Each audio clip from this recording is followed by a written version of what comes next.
अस्सलाम वालेकुम वीवर्स, मैं तुहाडा अवैस कमल सियालकोटी। मेरे नाल मौजूद ने हकीम फजल इलाही बड़ाई साहब, उन्होंने नाल उन्होंने साहबजादे जनाब मोहतरम प्रोफैसर शकूर इलाही बड़ाई साहब तशरीफ फरमा ने।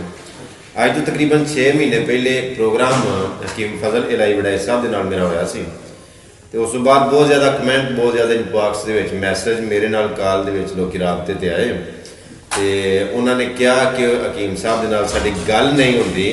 तो गल ना होने की वजह सिर्फ ये सी कि हकीम साहब के कोल अपना मोबाइल कोई नहीं सी।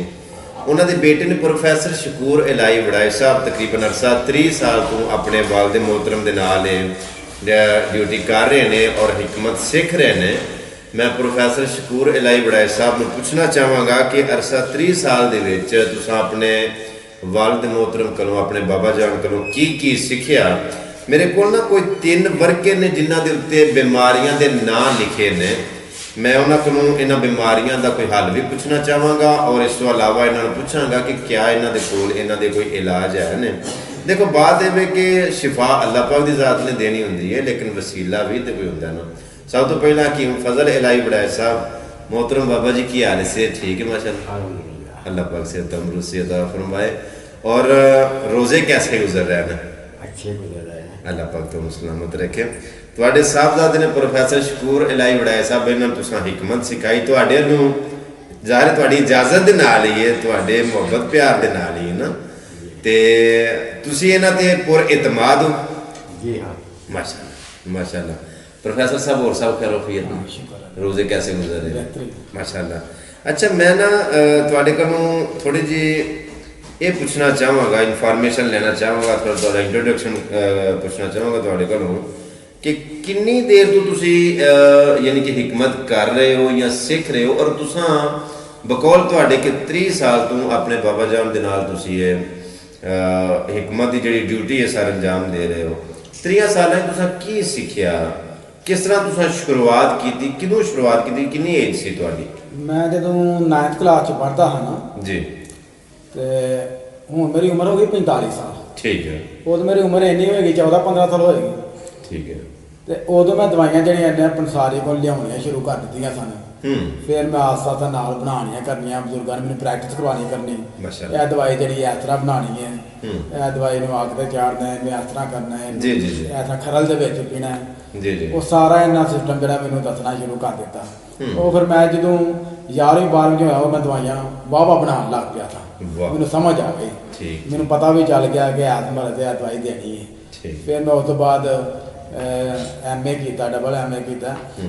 मैं फिर बहुत ज़्यादा मैं इन्होंने को सीखिया, लेकिन मैं हाली भी सीखना पाया, मैं ताल भेज रहा ये कि हिकमत जी है वो एक कानून है। जी जी जी, जिमें साइंस एक कानून के तहत चलती है ना, हिकमत जी ये भी एक कानून है, बिल्कुल कानून के मुताबिक इलाज होंदा वे। कोई इधर उधर थोड़ा जहा भी हो जाए तो बंदा जो मुआलज है, जो इलाज कराने वाला है, वो नाकाम हो जाता है। ये एक कानून के तहत चलती, लेकिन एक वेला वो भी आता है कि जदों सारे कानून फेल हो जाते हैं। जी जी जी, जे अल्लाह की मर्जी शफा की ना हो, क्योंकि शफा जी है अल्लाह तआला के हाथ है। बेशक जिन्ने मर्जी कानून के मुताबिक चलते रहो, अगर अल्लाह तआला मंजूर नहीं तो शफा नहीं हो सकती। हिकमत जी एक कानून है, हक्का सच्चा एक हकीकत है, हकीकत में जुटलाया नहीं जा सकता। हकीम साहब तुहाडे कोल मैं पूछना चाहांगा, क्या तुसीं नौकरी सरकारी ड्यूटी, चलो हुण ते कोरोना की वजह तो लॉकडाउन वगैरह वगैरह कर रहे हो? हाँ कर रहे हैं, अजकल ऑनलाइन क्लासा ने। मैं गवर्नमेंट मेडिकल सियालकोट पंजाबी का टीचर हाँ। माशाअल्लाह माशाअल्लाह। अच्छा, मैं सब तो पहला तुहानूं जिहड़ियां मैं बीमारियां दे नाम लिखे ने, मेरे को 3 सफ़े ने, ते अर्ज़ करांगा कि लम्मा जवाब नहीं देना, मुख्तसर जहा जवाब देना। जो मैं पूछागा कि इन्हों के तुहाडे कोल इलाज है ने तो वो दस देना, अगर कोई टोटका होंदा है या कोई टूना टंजर होंदा है तो वह मुख्तसर 10 भी छड़ना, लेकिन शार्ट करना, लम्मा नहीं करना। अगर तुहाडे कोलों किसी ने अपनी बीमारी का हल पूछना जानना होया तो सब तो पहला अपना मोबाइल नंबर दसो हाँ वेखण वालियां नूं। मेरा मोबाइल नंबर है 0304 72 00 633। समड़ियाल के करीब एक गाँव में रोड़स, एक रोड़स रोड है, वो सियालकोट शहर के उत्थे नहीं चले जाना। ये वे रोड़स पिंड समड़ियाल के करीब एयरपोर्ट रोड वाली साइड तो बंदा आ जाता वे, तो महला वे ਇਹ ਬੈਂਕ ਵਾਲਾ ਰੋੜਸ ਪਿੰਡ ਦੇ ਵਿੱਚ ਇੱਕ ਹੀ ਬੈਂਕ ਹੈ MCB ਮੁਸਲਿਮ ਕਮਰਸ਼ੀਅਲ ਬੈਂਕ ਦੇ ਕਰੀਬ ਆ ਕੇ ਅਗਰ ਕੋਈ ਆਣਾ ਚਾਹਵੇ ਤੇ ਰੋੜਸ ਪਿੰਡ ਆ ਕੇ ਗਾਉਂ ਆ ਕੇ ਬੈਂਕ ਦੇ ਕਰੀਬ ਆ ਕੇ ਬੈਂਕ ਵਾਲੇ ਮਹੱਲੇ ਆ ਕੇ ਪੁੱਛ ਸਕਦਾ ਹੈ ਅਤੇ ਹਕੀਮ ਫਜ਼ਲ ਵੜੈਚ ਸਾਹਿਬ ਨੂੰ ਮਿਲਣਾ ਹੈ। ਬਿਹਤਰ ਹੋ ਗਿਆ। ਬਾਕੀ ਜਿਹੜੀ ਕਾਲ ਦੀ ਗੱਲ ਹੈ ਇਹ ਬਜ਼ੁਰਗਾਂ ਨੇ ਮੇਰੀ ਡਿਊਟੀ ਲਾਈ ਹੈ ਕਿ ਫੋਨ ਦੀ ਕਾਲ ਵਗੈਰਾ ਮੈਂ ਹੀ ਸੁਣਨੀ ਹੁੰਦੀ ਹੈ ਔਰ ਅਕਸਰ ਮਰੀਜ਼ ਪੁੱਛਦੇ ਕੀ ਨੇ ਗੁਮਾਨ ਸਾਹਿਬ ਜੀ ਜੀ ਜਦੋਂ ਕਾਲ ਕਰਦੇ ਨੇ ਸਿਰਫ ਇਹ ਹੀ ਪੁੱਛਦੇ ਤੁਸੀਂ ਕਿੱਥੇ ਹੋ ਤੇ ਦਵਾਈ ਲੈਣ ਆਣਾ ਜੀ ਜੀ ਤੇ ਇਹਨਾਂ ਕੰਮ ਮੈਂ ਵੀ ਦੱਸ ਦੇਣਾ। ਚਲੋ ਬਿਹਤਰ ਹੋ ਗਿਆ। ਨਾਲੇ ਤੇ ਨਾਲੇ ਨੰਬਰ ਤੁਹਾਡਾ WhatsApp ਦਾ WhatsApp ਵੀ ਇਹ ਮੋਮੀ ਸਭ ਕੁਝ ਜਿਹੜੇ ਬਣੇ। ਵੈਰੀ ਗੁੱਡ ਹੋ ਗਿਆ। ਅੱਛਾ ਹਕੀਮ ਸਾਹਿਬ ਇੱਕ ਬਿਮਾਰੀ ਹੈ ਕਿ ਖਾਸ ਕਰ ਇਹ ਵਡੇਰਿਆਂ ਨੂੰ ਮਿਸਾਲ ਦੇ ਤੌਰ ਤੇ ਅਗਰ ਕੋਈ ਚਾਹ ਦਾ ਕੱਪ ਉਹਨਾਂ ਫੜਿਆ ਵੇ ਜਾਂ ਮਿਸਾਲ ਦੇ ਦਹੀਂ ਲੈਣ ਗਏ ਨੇ ਦਹੀਂ ਦੀ ਹੁੰਦੇ ਲੱਸੀ ਬਣੀ ਹੁੰਦੀ ਹੈ ਹੱਥ ਪੈਰ ਕੰਬਦੇ ਰਹਿੰਦੇ ਨੇ ਸਿਰ ਕੰਬਦਾ ਰਹਿੰਦਾ ਇਹ ਬਿਮਾਰੀ ਦਾ ਨਾਂ ਕੀ ਹੈ ਜੀ? ਇਹ ਬਿਮਾਰੀ ਨੂੰ ਕਹਿੰਦੇ ਨੇ ਰਾਸ਼ਾ। ਠੀਕ ਹੈ। ਰੇ ਐਨ ਸ਼ੀਨ ਹੈ ਠੀਕ ਹੈ। ਇਹ ਬਿਮਾਰੀ ਨੂੰ ਕਹਿੰਦੇ ਨੇ ਰਾਸ਼ਾ। ਇਹ ਬੰਦੇ ਦਾ ਸਿਰ ਵੀ ਕੰਬਦਾ ਹੱਥ ਵੀ ਕੰਬਦਾ ਕਿ ਜ਼ਰੂਰੀ ਨਹੀਂ ਕਿ ਵਡੇਰੇ ਬੰਦੇ ਨਹੀਂ ਹੋਵੇ। ਅੱਛਾ। ਇਹ ਤਕਰੀਬਨ ਮੇਰੇ ਵੇਖਣ ਦੇ ਵਿੱਚ ਆਇਆ ਕਿ 45 ਸਾਲ ਤੋਂ ਹੀ ਬੰਦੇ ਨੂੰ ਹੋ ਜਾਂਦੀ ਹੈ। ਅੱਛਾ। ਤੇ ਮਰੀਜ਼ਾਂ ਦਾ ਇਲਾਜ ਵੀ ਕੀਤਾ ਵੇ ਤੇ ਮਰੀਜ਼ ਜਿਹੜੇ ਨੇ ਉਹ ਠੀਕ ਹੋਏ ਤਕਰੀਬਨ 3 ਮਹੀਨਿਆਂ ਵਿੱਚ ਮਰੀਜ਼ ਜਿਹੜਾ ਠੀਕ ਹੋ ਜਾਂਦਾ ਹੈ। ਅਗਰ ਕਾਲਾ ਨਾ ਬੰਦਾ ਤਾਂ ਬਿਲਕੁਲ ਮੈਂ ਬੰਦੇ ਦੇ ਇਲਾਜ ਕੀਤੇ ਨੇ ਬਿਲਕੁਲ ਮੂਲ ਦੇ ਮੁਤਾਬਕ ਜ਼ਿੰਦਗੀ ਗੁਜ਼ਾਰ ਰਹੇ ਨੇ ਬਿਹਤਰੀਨ ਨੇ ਕੋਈ ਉਹਨਾਂ ਸਿਰ ਨਹੀਂ ਕੰਬਦਾ ਕੋਈ ਹੱਥ ਨਹੀਂ ਕੰਬਦਾ। ਠੀਕ ਹੈ। ਅੱਛਾ ਹਿਚਕੀ ਜਿਸ ਵਕਤ ਇਨਸਾਨ ਵਡੇਰਾ ਹੁੰਦਾ ਨਾ ਜੀ ਉਹਦੇ ਅੰਦਰ ਹਰਾਰਤ ਗਰੀਜ਼ੀਆ ਬਿਲਕੁਲ ਕਮ ਹੋ ਜਾਂਦੀ ਹੈ ਘੱਟ ਹੋ ਜਾਂਦੀ ਹੈ। ਠੀਕ ਹੈ। ਜਦੋਂ ਹਰਾਰਤ ਗਰੀਜ਼ੀਆ ਘੱਟ ਹੋ ਜਾਏ ਨਾ ਬਿਲਕੁਲ ਕਮ ਹੋ ਜਾਏ ਜੀ ਉਦੋਂ ਰਾਸ਼ੇ ਦੀ ਮਲ ਸ਼ੁਰੂ ਹੋ ਜਾਂਦੀ ਹੈ। ਠੀਕ ਹੈ। ਅੱਛਾ ਹਿਚਕੀ ਇਹ ਵੀ ਇੱਕ ਬਿਮਾਰੀ ਹੈ। ਹਿਚਕੀ ਇਹ ਪੰਜਾਬੀ ਦੇ ਵਿੱਚ ਆਮ ਅਸੀਂ ਇਹਨੂੰ ਹਿੜਕੀ ਵੀ ਆਖਦੇ ਹਿੜਕੀ ਆਂਦੇ ਨੇ। ਇਹ ਹਿਚਕੀ ਜਿਹੜੀ ਹੈ ਬਹੁਤ ਖਤਰਨਾਕ ਬਿਮਾਰੀ ਹੈ ਇਹਨੂੰ ਅਸੀਂ ਆਮ ਸਮਝਦੇ ਹਾਂ ਲੇਕਿਨ ਥੋੜੀ ਬਹੁਤੀ ਹੋਵੇ ਤਾਂ ਉਹ ਸਹੀ ਹੋ ਜਾਂਦੀ ਜਲਦੀ। ਅਗਰ ਇਹ ਲੰਮੀ ਹੋ ਜਾਏ ਤਾਂ ਫਿਰ ਨਹੀਂ ਆਰਾਮ ਆਉਂਦਾ। ਮੇਰੇ ਵੇਖਣ ਵਿੱਚ ਕਈ ਸਾਲਾਂ ਤੋਂ ਲੋਕ ਜਿਹੜੇ ਨੇ ਉਹ ਮੁਤਲੇ ਲੋਕਾਂ ਕੋਲ ਇਲਾਜ ਕਰਾ ਰਹੇ ਨੇ ਲੇਕਿਨ ਉਹਨਾਂ ਨੂੰ ਆਰਾਮ ਨਹੀਂ ਆ ਰਿਹਾ। ਜੀ ਮੇਰੇ ਵੇਖਣ ਦੀ ਗੱਲ ਹੈ ਸਾਡੇ ਪਿੰਡ ਦੇ ਇੱਕ ਮੁੰਡਾ ਸੀ ਸਲੀਮ ਉਹਦਾ ਨਾਮ ਸੀ ਉਹਨੂੰ ਸਿਰਫ ਹਿਚਕੀ ਸ਼ੁਰੂ ਹੋਈ। ਹਿਚਕੀ ਦੀ ਬਿਮਾਰੀ ਦੇ ਨਾਲ ਹੀ ਉਹ ਇੰਨਾ ਕਮਜ਼ੋਰ ਹੋ ਗਿਆ ਹੱਥਾਂ ਕਿ ਉਹ ਦੀ ਡੈਥ ਹੋ ਗਈ ਹੈ। ਅੱਲਾ ਨੂੰ ਉਹ ਪਿਆਰਾ ਹੋ ਗਿਆ ਲੇਕਿਨ ਉਹ ਸਾਡੇ ਕੋਲ ਤਾਂ ਨਹੀਂ ਆਇਆ। ਸ਼ਾਇਦ ਉਹਦੇ ਇਲਮ ਜਿਹੜੇ ਸੀ ਉਹਨਾਂ ਦੇ ਚ ਉਹਦੇ ਘਰ ਵਾਲਿਆਂ ਕੇ ਹਿਚਕੀ ਦਾ ਵੀ ਇਲਾਜ ਕਰਦੇ ਨੇ ਉਹਨਾਂ ਨੂੰ ਦੇ ਤਾਂ ਪਤਾ ਸੀ ਦੂਸਰੇ ਬਿਮਾਰੀ ਦਾ ਇਲਾਜ ਕਰਦੇ ਸ਼ਾਇਦ ਉਹਨਾਂ ਨੂੰ ਨਹੀਂ ਸੀ ਪਤਾ। ਅਗਰ ਸਾਡੇ ਕੋਲ ਕਿਸੇ ਨੇ ਆਣਾ ਤਾਂ ਫੇਰ ਉਹਦਾ ਇਲਾਜ ਕਰਦੇ। ਜੀ ਬਿਲਕੁਲ। ਆਪਣੇ ਆਪ ਅਸੀਂ ਉਹਦਾ ਇਲਾਜ ਨਹੀਂ ਕਿਸੇ ਦਾ ਕਰ ਸਕਦੇ। ਡਾਕਟਰਾਂ ਕੋਲ ਹੋਰ ਮੁਆਲੇ ਜਿਹੜੇ ਨੇ ਉਹਦਾ ਇਲਾਜ ਕਰਦੇ ਰਹੇ ਨੇ ਲੇਕਿਨ ਉਹ ਬੰਦਾ ਜਿਹੜਾ ਉਹ ਠੀਕ ਨਹੀਂ ਹੋ ਸਕਿਆ। ਬਿਮਾਰੀ ਜਿਹੜੀ ਖਤਰਨਾਕ ਸਾਡੇ ਕੋਲ ਇਨਸ਼ਾ ਅੱਲਾਹ ਤਾਲਾ ਇਹਦਾ ਬਿਹਤਰੀਨ ਇਲਾਜ ਹੈ। ਅੱਛਾ ਨਕਸੀਰ ਜਿਹੜੀ ਹੁੰਦੀ ਹੈ ਨੱਕ ਦੇ ਵਿੱਚੋਂ ਖੂਨ ਹੁੰਦਾ ਹੈ ਇਹ ਹੁਣ ਗਰਮੀਆਂ ਦੇ ਵਿੱਚ ਬਹੁਤ ਜ਼ਿਆਦਾ ਬਿਮਾਰੀ ਆਮ ਹੋ ਜਾਂਦੀਆਂ ਇਹਦਾ ਕੋਈ ਇਲਾਜ ਹੈ ਕੋਲ? ਹਾਂ ਬਿਹਤਰੀਨ ਇਹਦਾ ਇਲਾਜ ਹੈ ਬਹੁਤ ਜਲਦੀ ਬੰਦਾ ਠੀਕ ਹੋ ਜਾਂਦਾ ਹੈ। ਤੇ ਜਿਹੜੇ ਸੁਣਦੇ ਨੇ ਤੇ ਉਹਨਾਂ ਨੂੰ ਮੈਂ ਇਹ ਵੀ ਦੱਸਾਂਗਾ ਕਿ ਸਬਜ਼ ਧਨੀਆ ਲੈ ਕੇ ਉਹਦਾ ਪਾਣੀ ਨਿਚੋੜ ਕੇ ਡਰਾਪਰ ਦੇ ਵਿੱਚ ਪਾਣੀ ਪਾਓ। ਜਿਹੜੇ ਬੱਚੇ ਨੁਕਸੀਰੇ ਜਾਂ ਕਿਸੇ ਵੱਡੇ ਨੂੰ ਵੀ ਉਹਦੇ ਨਾਸ ਦੇ ਵਿੱਚ ਇੱਕ ਸਾਈਡ ਤੇ 2 ਕਤਰੇ ਤੇ ਦੂਸਰੀ ਸਾਈਡ ਤੇ ਵੀ 2 ਕਤਰੇ ਤੁਸੀਂ ਪਾ ਦਿਓ 3 ਦਿਨ ਇਹ ਕੰਮ ਕਰ ਦਿਓ ਉਸ ਤੋਂ ਬਾਅਦ ਨਕਸੀਰ ਉਹਦੀ ਨਹੀਂ ਹੋਣ ਲੱਗੀ ਖਤਮ ਹੋ ਜਾਏਗੀ ਹਮੇਸ਼ਾ ਵਾਸਤੇ ਇਨਸ਼ਾਅੱਲਾ ਤਾਲਾ। ਕੀ ਬਾਤ ਬੜੀ ਮਿਹਰਬਾਨੀ ਬੜੀ ਕੀਮਤੀ ਟਿਪ ਰਾਬਤਾ ਕਰ ਸਕਦੇ ਹੋ ਬੜੀ ਕੀਮਤੀ ਟਿਪ ਦਿੱਤੀ ਜੀ ਤੁਹਾਡੀ ਮਿਹਰਬਾਨੀ ਹੈ। ਅੱਛਾ ਬੱਚੇ ਜਿਹੜੇ ਨਿੱਕੇ ਜਾਣੇ ਛੋਟੇ ਬੱਚੇ ਬਿਸਤਰਿਆਂ ਤੇ ਪਿਸ਼ਾਬ ਕਰ ਸਕਦੇ ਨੇ ਉਹ ਪਿਸ਼ਾਬ ਕਰ ਛੱਡਦੇ ਨੇ ਸਿਆਲ ਦੇ ਦਿਨ ਝੋਨਾ ਕਿ ਬੜਾ ਮਾਮਾ ਨੂੰ ਬਹੁਤ ਪਿਆਰ ਰਹਿੰਦਾ ਹੁਣ ਗਰਮੀ ਆ ਗਈ ਨੇ ਲੇਕਿਨ ਫਿਰ ਵੀ ਇਹਦਾ ਕੋਈ ਇਲਾਜ ਹੈ? ਹਾਂ ਇਹਦੀ ਦਵਾਈ ਵੀ ਹੈ ਲੇਕਿਨ ਇਹਦਾ ਇਹ ਵੇ ਕਿ ਮੈਂ ਇਹਨਾਂ ਨੂੰ ਸ਼ਾਰਟ ਜਿਹਾ ਦੱਸਾਂਗਾ ਕਿ ਜ਼ੀਰਾ ਸਫੇਦ ਲੈ ਕੇ ਇੱਕ ਚੁਟਕੀ ਜ਼ੀਰਾ ਹਾਂ ਜਿੰਨਾ ਕੋ ਬੱਚਾ ਦੁੱਧ ਪੀਂਦਾ ਕੱਪ ਇੱਕ ਪੀ ਲੇ ਗਲਾਸ ਪੀ ਲੇ ਉਹ ਜ਼ੀਰਾ ਜਿਹੜਾ ਦੁੱਧ ਦੇ ਵਿੱਚ ਬਾਲ ਕੇ ਉਹ ਬੱਚੇ ਨੂੰ ਪਿਲਾਇਆ ਜਾਵੇ। ਗਰਮ ਨਹੀਂ ਜ਼ਿਆਦਾ ਪਿਲਾਣਾ ਠੰਡਾ ਕਰਕੇ ਪਿਲਾਇਆ ਜਾਵੇ ਇਨਸ਼ਾਅੱਲਾ ਤਾਲਾ ਆਦਮਰ ਤੋਂ ਨਿਜਾਤ ਹਾਸਲ ਹੋ ਜਾਂਦੀ ਬੰਦੇ ਨੂੰ ਬੱਚਾ ਜਿਹੜਾ ਠੀਕ ਹੋ ਜਾਂਦਾ। ਪ੍ਰੋਫੈਸਰ ਸਾਹਿਬ ਮੇਰੇ ਕੋਲ ਇੱਕ ਲੰਮੀ ਲਿਸਟ ਹੈ 3 ਵਰਗੇ ਮੈਂ ਲਿਖੇ ਨੇ ਬਿਮਾਰੀਆਂ ਦੇ ਨਾਮ ਕੋਈ ਮਸਲਾ ਨਹੀਂ ਪੁੱਛ ਸਕਦੇ ਤੇ ਉਂਝ ਮੈਂ ਨਾ ਕਿ ਕਿਸਾ ਮੋਦ ਸਰ ਮੈਂ ਆਣਾ ਕਿ ਕਾਈਂਡਲੀ ਥੋੜਾ ਮੈਂ ਸ਼ਾਰਟ ਹੀ ਕਰਾਂਗਾ ਕਿਉਂਕਿ ਮੇਰੇ ਕੋਲ ਵੀ ਟਾਈਮ ਥੋੜਾ ਹੈ ਤੇ ਤੁਹਾਡੇ ਕੋਲ ਵੀ ਟਾਈਮ ਥੋੜਾ ਹੈ। ਬਾਬਾ ਜੀ ਤੁਹਾਡੀ ਬੜੀ ਮਿਹਰਬਾਨੀ ਕਿ ਤੁਸੀਂ ਆਪਣਾ ਕੀਮਤੀ ਟਾਈਮ ਮੈਨੂੰ ਦਿੱਤਾ ਹੈ। ਤੁਹਾਡੇ ਇਸ ਪਿਆਰ ਦਾ ਤੁਹਾਡੀ ਸ਼ਫਕਤ ਦਾ ਮੈਂ ਸ਼ੁਕਰਗੁਜ਼ਾਰ ਹਾਂ ਪ੍ਰੋਫੈਸਰ ਸਾਹਿਬ। ਮੇਰਾ ਅਗਲਾ ਇੱਕ ਸਵਾਲ ਹੈ ਕਿ ਇਹ ਜਿਹੜੀਆਂ ਬੀਬੀਆਂ ਦੇ ਚਿਹਰਿਆਂ ਦੇ ਉੱਤੇ ਵਾਲ ਬਹੁਤ ਜ਼ਿਆਦਾ ਹੁੰਦੇ ਨੇ ਜੀ ਤੇ ਬੀਬੀਆਂ ਉਂਝ ਵੀ ਤੁਹਾਨੂੰ ਸੁਣ ਕੇ ਪਸੰਦ ਕਰ ਲੈਣਗੀਆਂ ਜਿਵੇਂ ਦਾ ਤੁਸੀਂ ਸੂਟ ਪਾਇਆ ਉਹ ਜਿਵੇਂ ਮਰ ਜਾਂਦੀਆਂ ਤੁਹਾਡੇ ਉੱਤੇ। ਉਹਨਾਂ ਨੂੰ ਕੋਈ ਟਿੱਪਾਂ ਦਿਓ ਕਿ ਬੀਬੀਆਂ ਦੇ ਚਿਹਰਿਆਂ ਦੇ ਉੱਤੇ ਜਿਹੜੇ ਵਾਲ ਹੁੰਦੇ ਨੇ ਉਹਦਾ ਕੀ ਸਾਡੇ ਕੋਈ ਬੀਬੀ ਇਲਾਜ ਦੇ ਚਿਹਰੇ ਦੇ ਜਦੋਂ ਖਵਾਤੀਨ ਦੇ ਚਿਹਰੇ ਜਿਹੜੇ ਵਾਲ ਹੁੰਦੇ ਨੇ ਨਾ ਜੀ ਉਹ ਇੱਕ ਅੰਦਰੂਨੀ ਮਰਦ ਹੈ।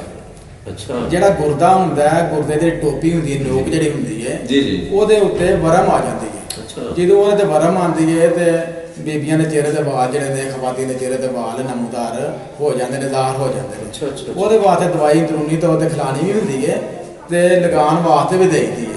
ਠੀਕ ਹੈ ਉਹ ਦਵਾਈ ਅਸੀਂ ਦੱਸ ਤੇ ਸਕਦੇ ਹਾਂ ਲੇਕਿਨ ਉਹ ਲੋਕ ਬਣਾ ਨਹੀਂ ਸਕਦੇ। ਬਣਾ ਨਹੀਂ ਸਕਦੇ। ਕਿਉਂਕਿ ਕੁਝ ਦਵਾਈਆਂ ਐਸੀਆਂ ਹੁੰਦੀਆਂ ਨੇ ਅਗਰ ਉਹ ਸਹੀ ਤਰੀਕੇ ਨਾਲ ਨਾ ਬਣਾ ਤਾਂ ਉਲਟਾ ਨੁਕਸਾਨ ਵੀ ਦੇ ਸਕਦੇ। ਸਾਡਾ ਤਾਂ ਕੰਮ ਹੋਇਆ, ਜੀ ਜੀ ਜੀ ਉਹ ਅਸੀਂ ਬਣਾ ਕੇ ਦੇਣ ਤਕਰੀਬਨ ਇਹ 2 ਤੋਂ 2.5 ਮਹੀਨੇ ਤੱਕ ਬਾਅਦ ਜਿਹੜੇ ਨੇ ਹਮੇਸ਼ਾ ਵਾਸਤੇ ਬੀਬੀਆਂ ਦੇ ਚਿਹਰੇ ਤੋਂ ਖਤਮ ਹੋ ਜਾਂਦੇ ਨੇ। ਤੇ ਜਿਹੜੀਆਂ ਬੀਬੀਆਂ ਦੇ ਚਿਹਰਿਆਂ ਦੇ ਉੱਤੇ ਕਿੱਲ ਹੁੰਦੇ ਨੇ, ਦਾਗ, ਜਿਹੜੇ ਪਿੰਪਲ ਨਿਕਲ ਆਉਂਦੇ ਨੇ, ਇਹਨਾਂ ਦਾ ਇਹ ਇੱਕ ਤੇ ਦਵਾਈ ਦੇ ਜਿਗਰ ਨੂੰ ਸਾਫ਼, ਜਿੰਨਾ ਜਿਗਰ ਸਾਫ਼ ਹੋਏਗਾ ਉਹਨਾਂ ਚਿਹਰਾ ਸਾਫ਼ ਹੋਏਗਾ। ਠੀਕ ਹੈ ਇਹ ਅੰਦਰੂਨੀ ਤੋਂ ਦਵਾਈ ਖਵਾਈ ਦੀ ਵੀ ਹੈ ਤੇ ਲਾਉਣ ਵਾਸਤੇ ਵੀ ਦੇ ਦੀ ਹੈ। ਸਾਡੇ ਕੋਲ ਬਾਈ ਕੋਲ ਹਕੀਮ ਤੇ ਹੁਣ ਪਤਾ ਅਕਸਰ ਆਉਂਦੇ ਰਹਿੰਦੇ ਨੇ ਇਹ ਪੁੱਛਣ ਵਾਸਤੇ, ਮਸ਼ਵਰਾ ਲੈਣ ਵਾਸਤੇ, ਜਿਹੜੇ ਜ਼ੇਰੇ ਤਰੀਨ ਯਾਨੀ ਕੋਰਸ ਕਰਦੇ ਨੇ ਜੀ ਜੀ ਹਿਕਮਤ ਦਾ ਤਿੱਬੇ ਜਨਾਨੀ ਦਾ ਜਿਹੜੇ ਕੋਰਸ ਕਰ ਰਹੇ ਨੇ ਉਹ ਵੀ ਮਸ਼ਵਰਾ ਲੈਣ ਵਾਸਤੇ ਆਉਂਦੇ ਨੇ। ਜਿਨ੍ਹਾਂ ਕਰ ਲਏ ਆ ਉਹ ਵੀ ਆਉਂਦੇ ਨੇ, ਇਹਨਾਂ ਨੂੰ ਜਿਹੜੇ ਉਮਰ ਤੋਂ ਘੱਟ ਨੇ ਜੀ ਜੀ ਉਹ ਅਕਸਰ ਆਉਂਦੇ ਰਹਿੰਦੇ ਨੇ। ਹਕੀਮ ਆਇਆ ਉਹ ਬਲਕਿ ਜ਼ਿਆਦਾ ਹੀ ਇਹਨਾਂ ਨਾਲ ਕੋਈ ਪਿਆਰ ਕਰਦਾ ਵੇ ਤੇ ਹਾਲੀ ਉਹ ਜ਼ੇਰੇ ਤਰੀਨ ਹੈ, ਕੋਈ ਮੇਰਾ ਖਿਆਲ ਉਹਨੇ 2 ਸਾਲ ਉਹਦੇ ਹਾਲੀ ਬਾਕੀ ਨੇ 2 ਸਾਲ ਉਹਨੇ ਸਾਲ ਜਿਹੜਾ ਜਾ ਰਿਹਾ। ਉਹ ਕਹਿਣ ਲੱਗਾ ਮੇਰੀ ਸ਼ਾਦੀ ਹੋਈ ਹੈ ਤਕਰੀਬਨ ਕੋਈ 2-3 ਮਹੀਨੇ ਹੋਏ ਤੇ ਮੇਰੀ ਜਿਹੜੀ ਵਾਈਫ ਹੈ ਨਾ ਉਹਦੇ ਚਿਹਰੇ ਤੇ ਨਾ ਕਿੱਲ ਨੇ, ਦਾਗ ਵਗੈਰਾ ਵੀ ਨੇ ਤੇ ਤੁਸੀਂ ਨਾ ਸਾਰ ਕੋਈ, ਮੈਨੂੰ ਅਕਸਰ ਸਾਰੇ ਕਹਿੰਦੇ ਨੇ ਜੀ ਜੀ ਸਾਰੇ ਟੀਚਰ ਉਹਦੇ ਤੇ ਤੁਸੀਂ ਸਰ ਜੀ ਕੋਈ ਨਾ ਮੈਨੂੰ ਨੁਕਸਾ ਦੱਸੋ। ਮੈਂ ਕਿਹਾ ਸਾਡੇ ਕੋਲ ਇਹ ਕਰੀਮ ਜੇ ਤਿਆਰ ਹੈ, ਮੈਂ ਆਪਣੇ ਹੱਥਾਂ ਦੇ ਨਾਲ ਕੀਤੀ ਹੋਈ ਤਿਆਰ, ਤੇ ਤੂੰ ਲੈ ਜਾ 2 ਡੱਬੀਆਂ ਲੈ ਜਾ ਤੇ ਤੂੰ ਜਾ ਕੇ ਉਹਨਾਂ ਨੂੰ ਦੇ ਲਾਂ ਤੇ ਠੀਕ ਹੋ ਜਾਣਗੇ।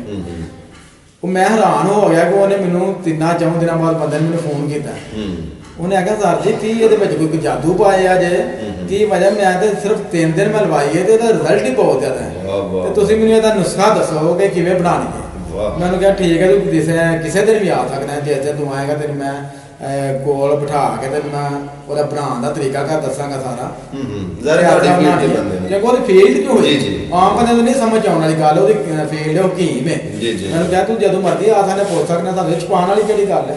ਛੁਪਾ ਜਿਹੜੇ ਉਹ ਅੱਲਾਹ ਤਾਲਾ ਦੇ ਹੱਥ ਹੈ ਤੇ ਬਹੁਤ ਜ਼ਿਆਦਾ ਰਿਜ਼ਲਟ ਉਹਦਾ ਆਇਆ, ਮੈਂ ਬਹੁਤ ਖੁਸ਼ ਹੋਇਆ। ਬਹੁਤ ਜ਼ਿਆਦਾ ਸ਼ੁਕਰੀਆ। ਇਹਦੇ ਨਾਲ ਹੀ ਮੈਂ ਪੁੱਛਣਾ ਚਾਹਾਂਗਾ ਜਿਹੜੀਆਂ ਬੀਬੀਆਂ ਨੂੰ ਖਵਾਤੀਨ ਦੇ ਜਿਹੜੇ ਪੋਸ਼ੀਦਾ ਅਮਰਾਜ਼ ਨੇ, ਮਿਸਾਲ ਦੇ ਤੌਰ ਤੇ ਬੇਔਲਾਦੀ ਵਗੈਰਾ, ਹਾਂ ਕਈਆਂ ਨੂੰ ਰੇਮ ਦੇ ਵਿੱਚ ਵਰਮ ਵਗੈਰਾ ਹੁੰਦੀ ਹੈ, ਕਈਆਂ ਨੂੰ ਕੋਈ ਮਸਲਾ ਹੁੰਦਾ ਵੇ ਤੇ ਉਹ ਕਈਆਂ ਦੇ ਹੈ ਦੇ ਮਸਾਇਲ ਹੁੰਦੇ ਨੇ। ਹੁਣ ਅਸੀਂ ਇਹਦਾ ਖੁੱਲ ਕੇ ਨਹੀਂ ਕਰਨ ਲੱਗੇ ਕਿਉਂਕਿ ਤੁਸੀਂ ਇਹ ਚਾੜਨਾ ਵੀ ਹੋਏਗਾ YouTube ਤੇ।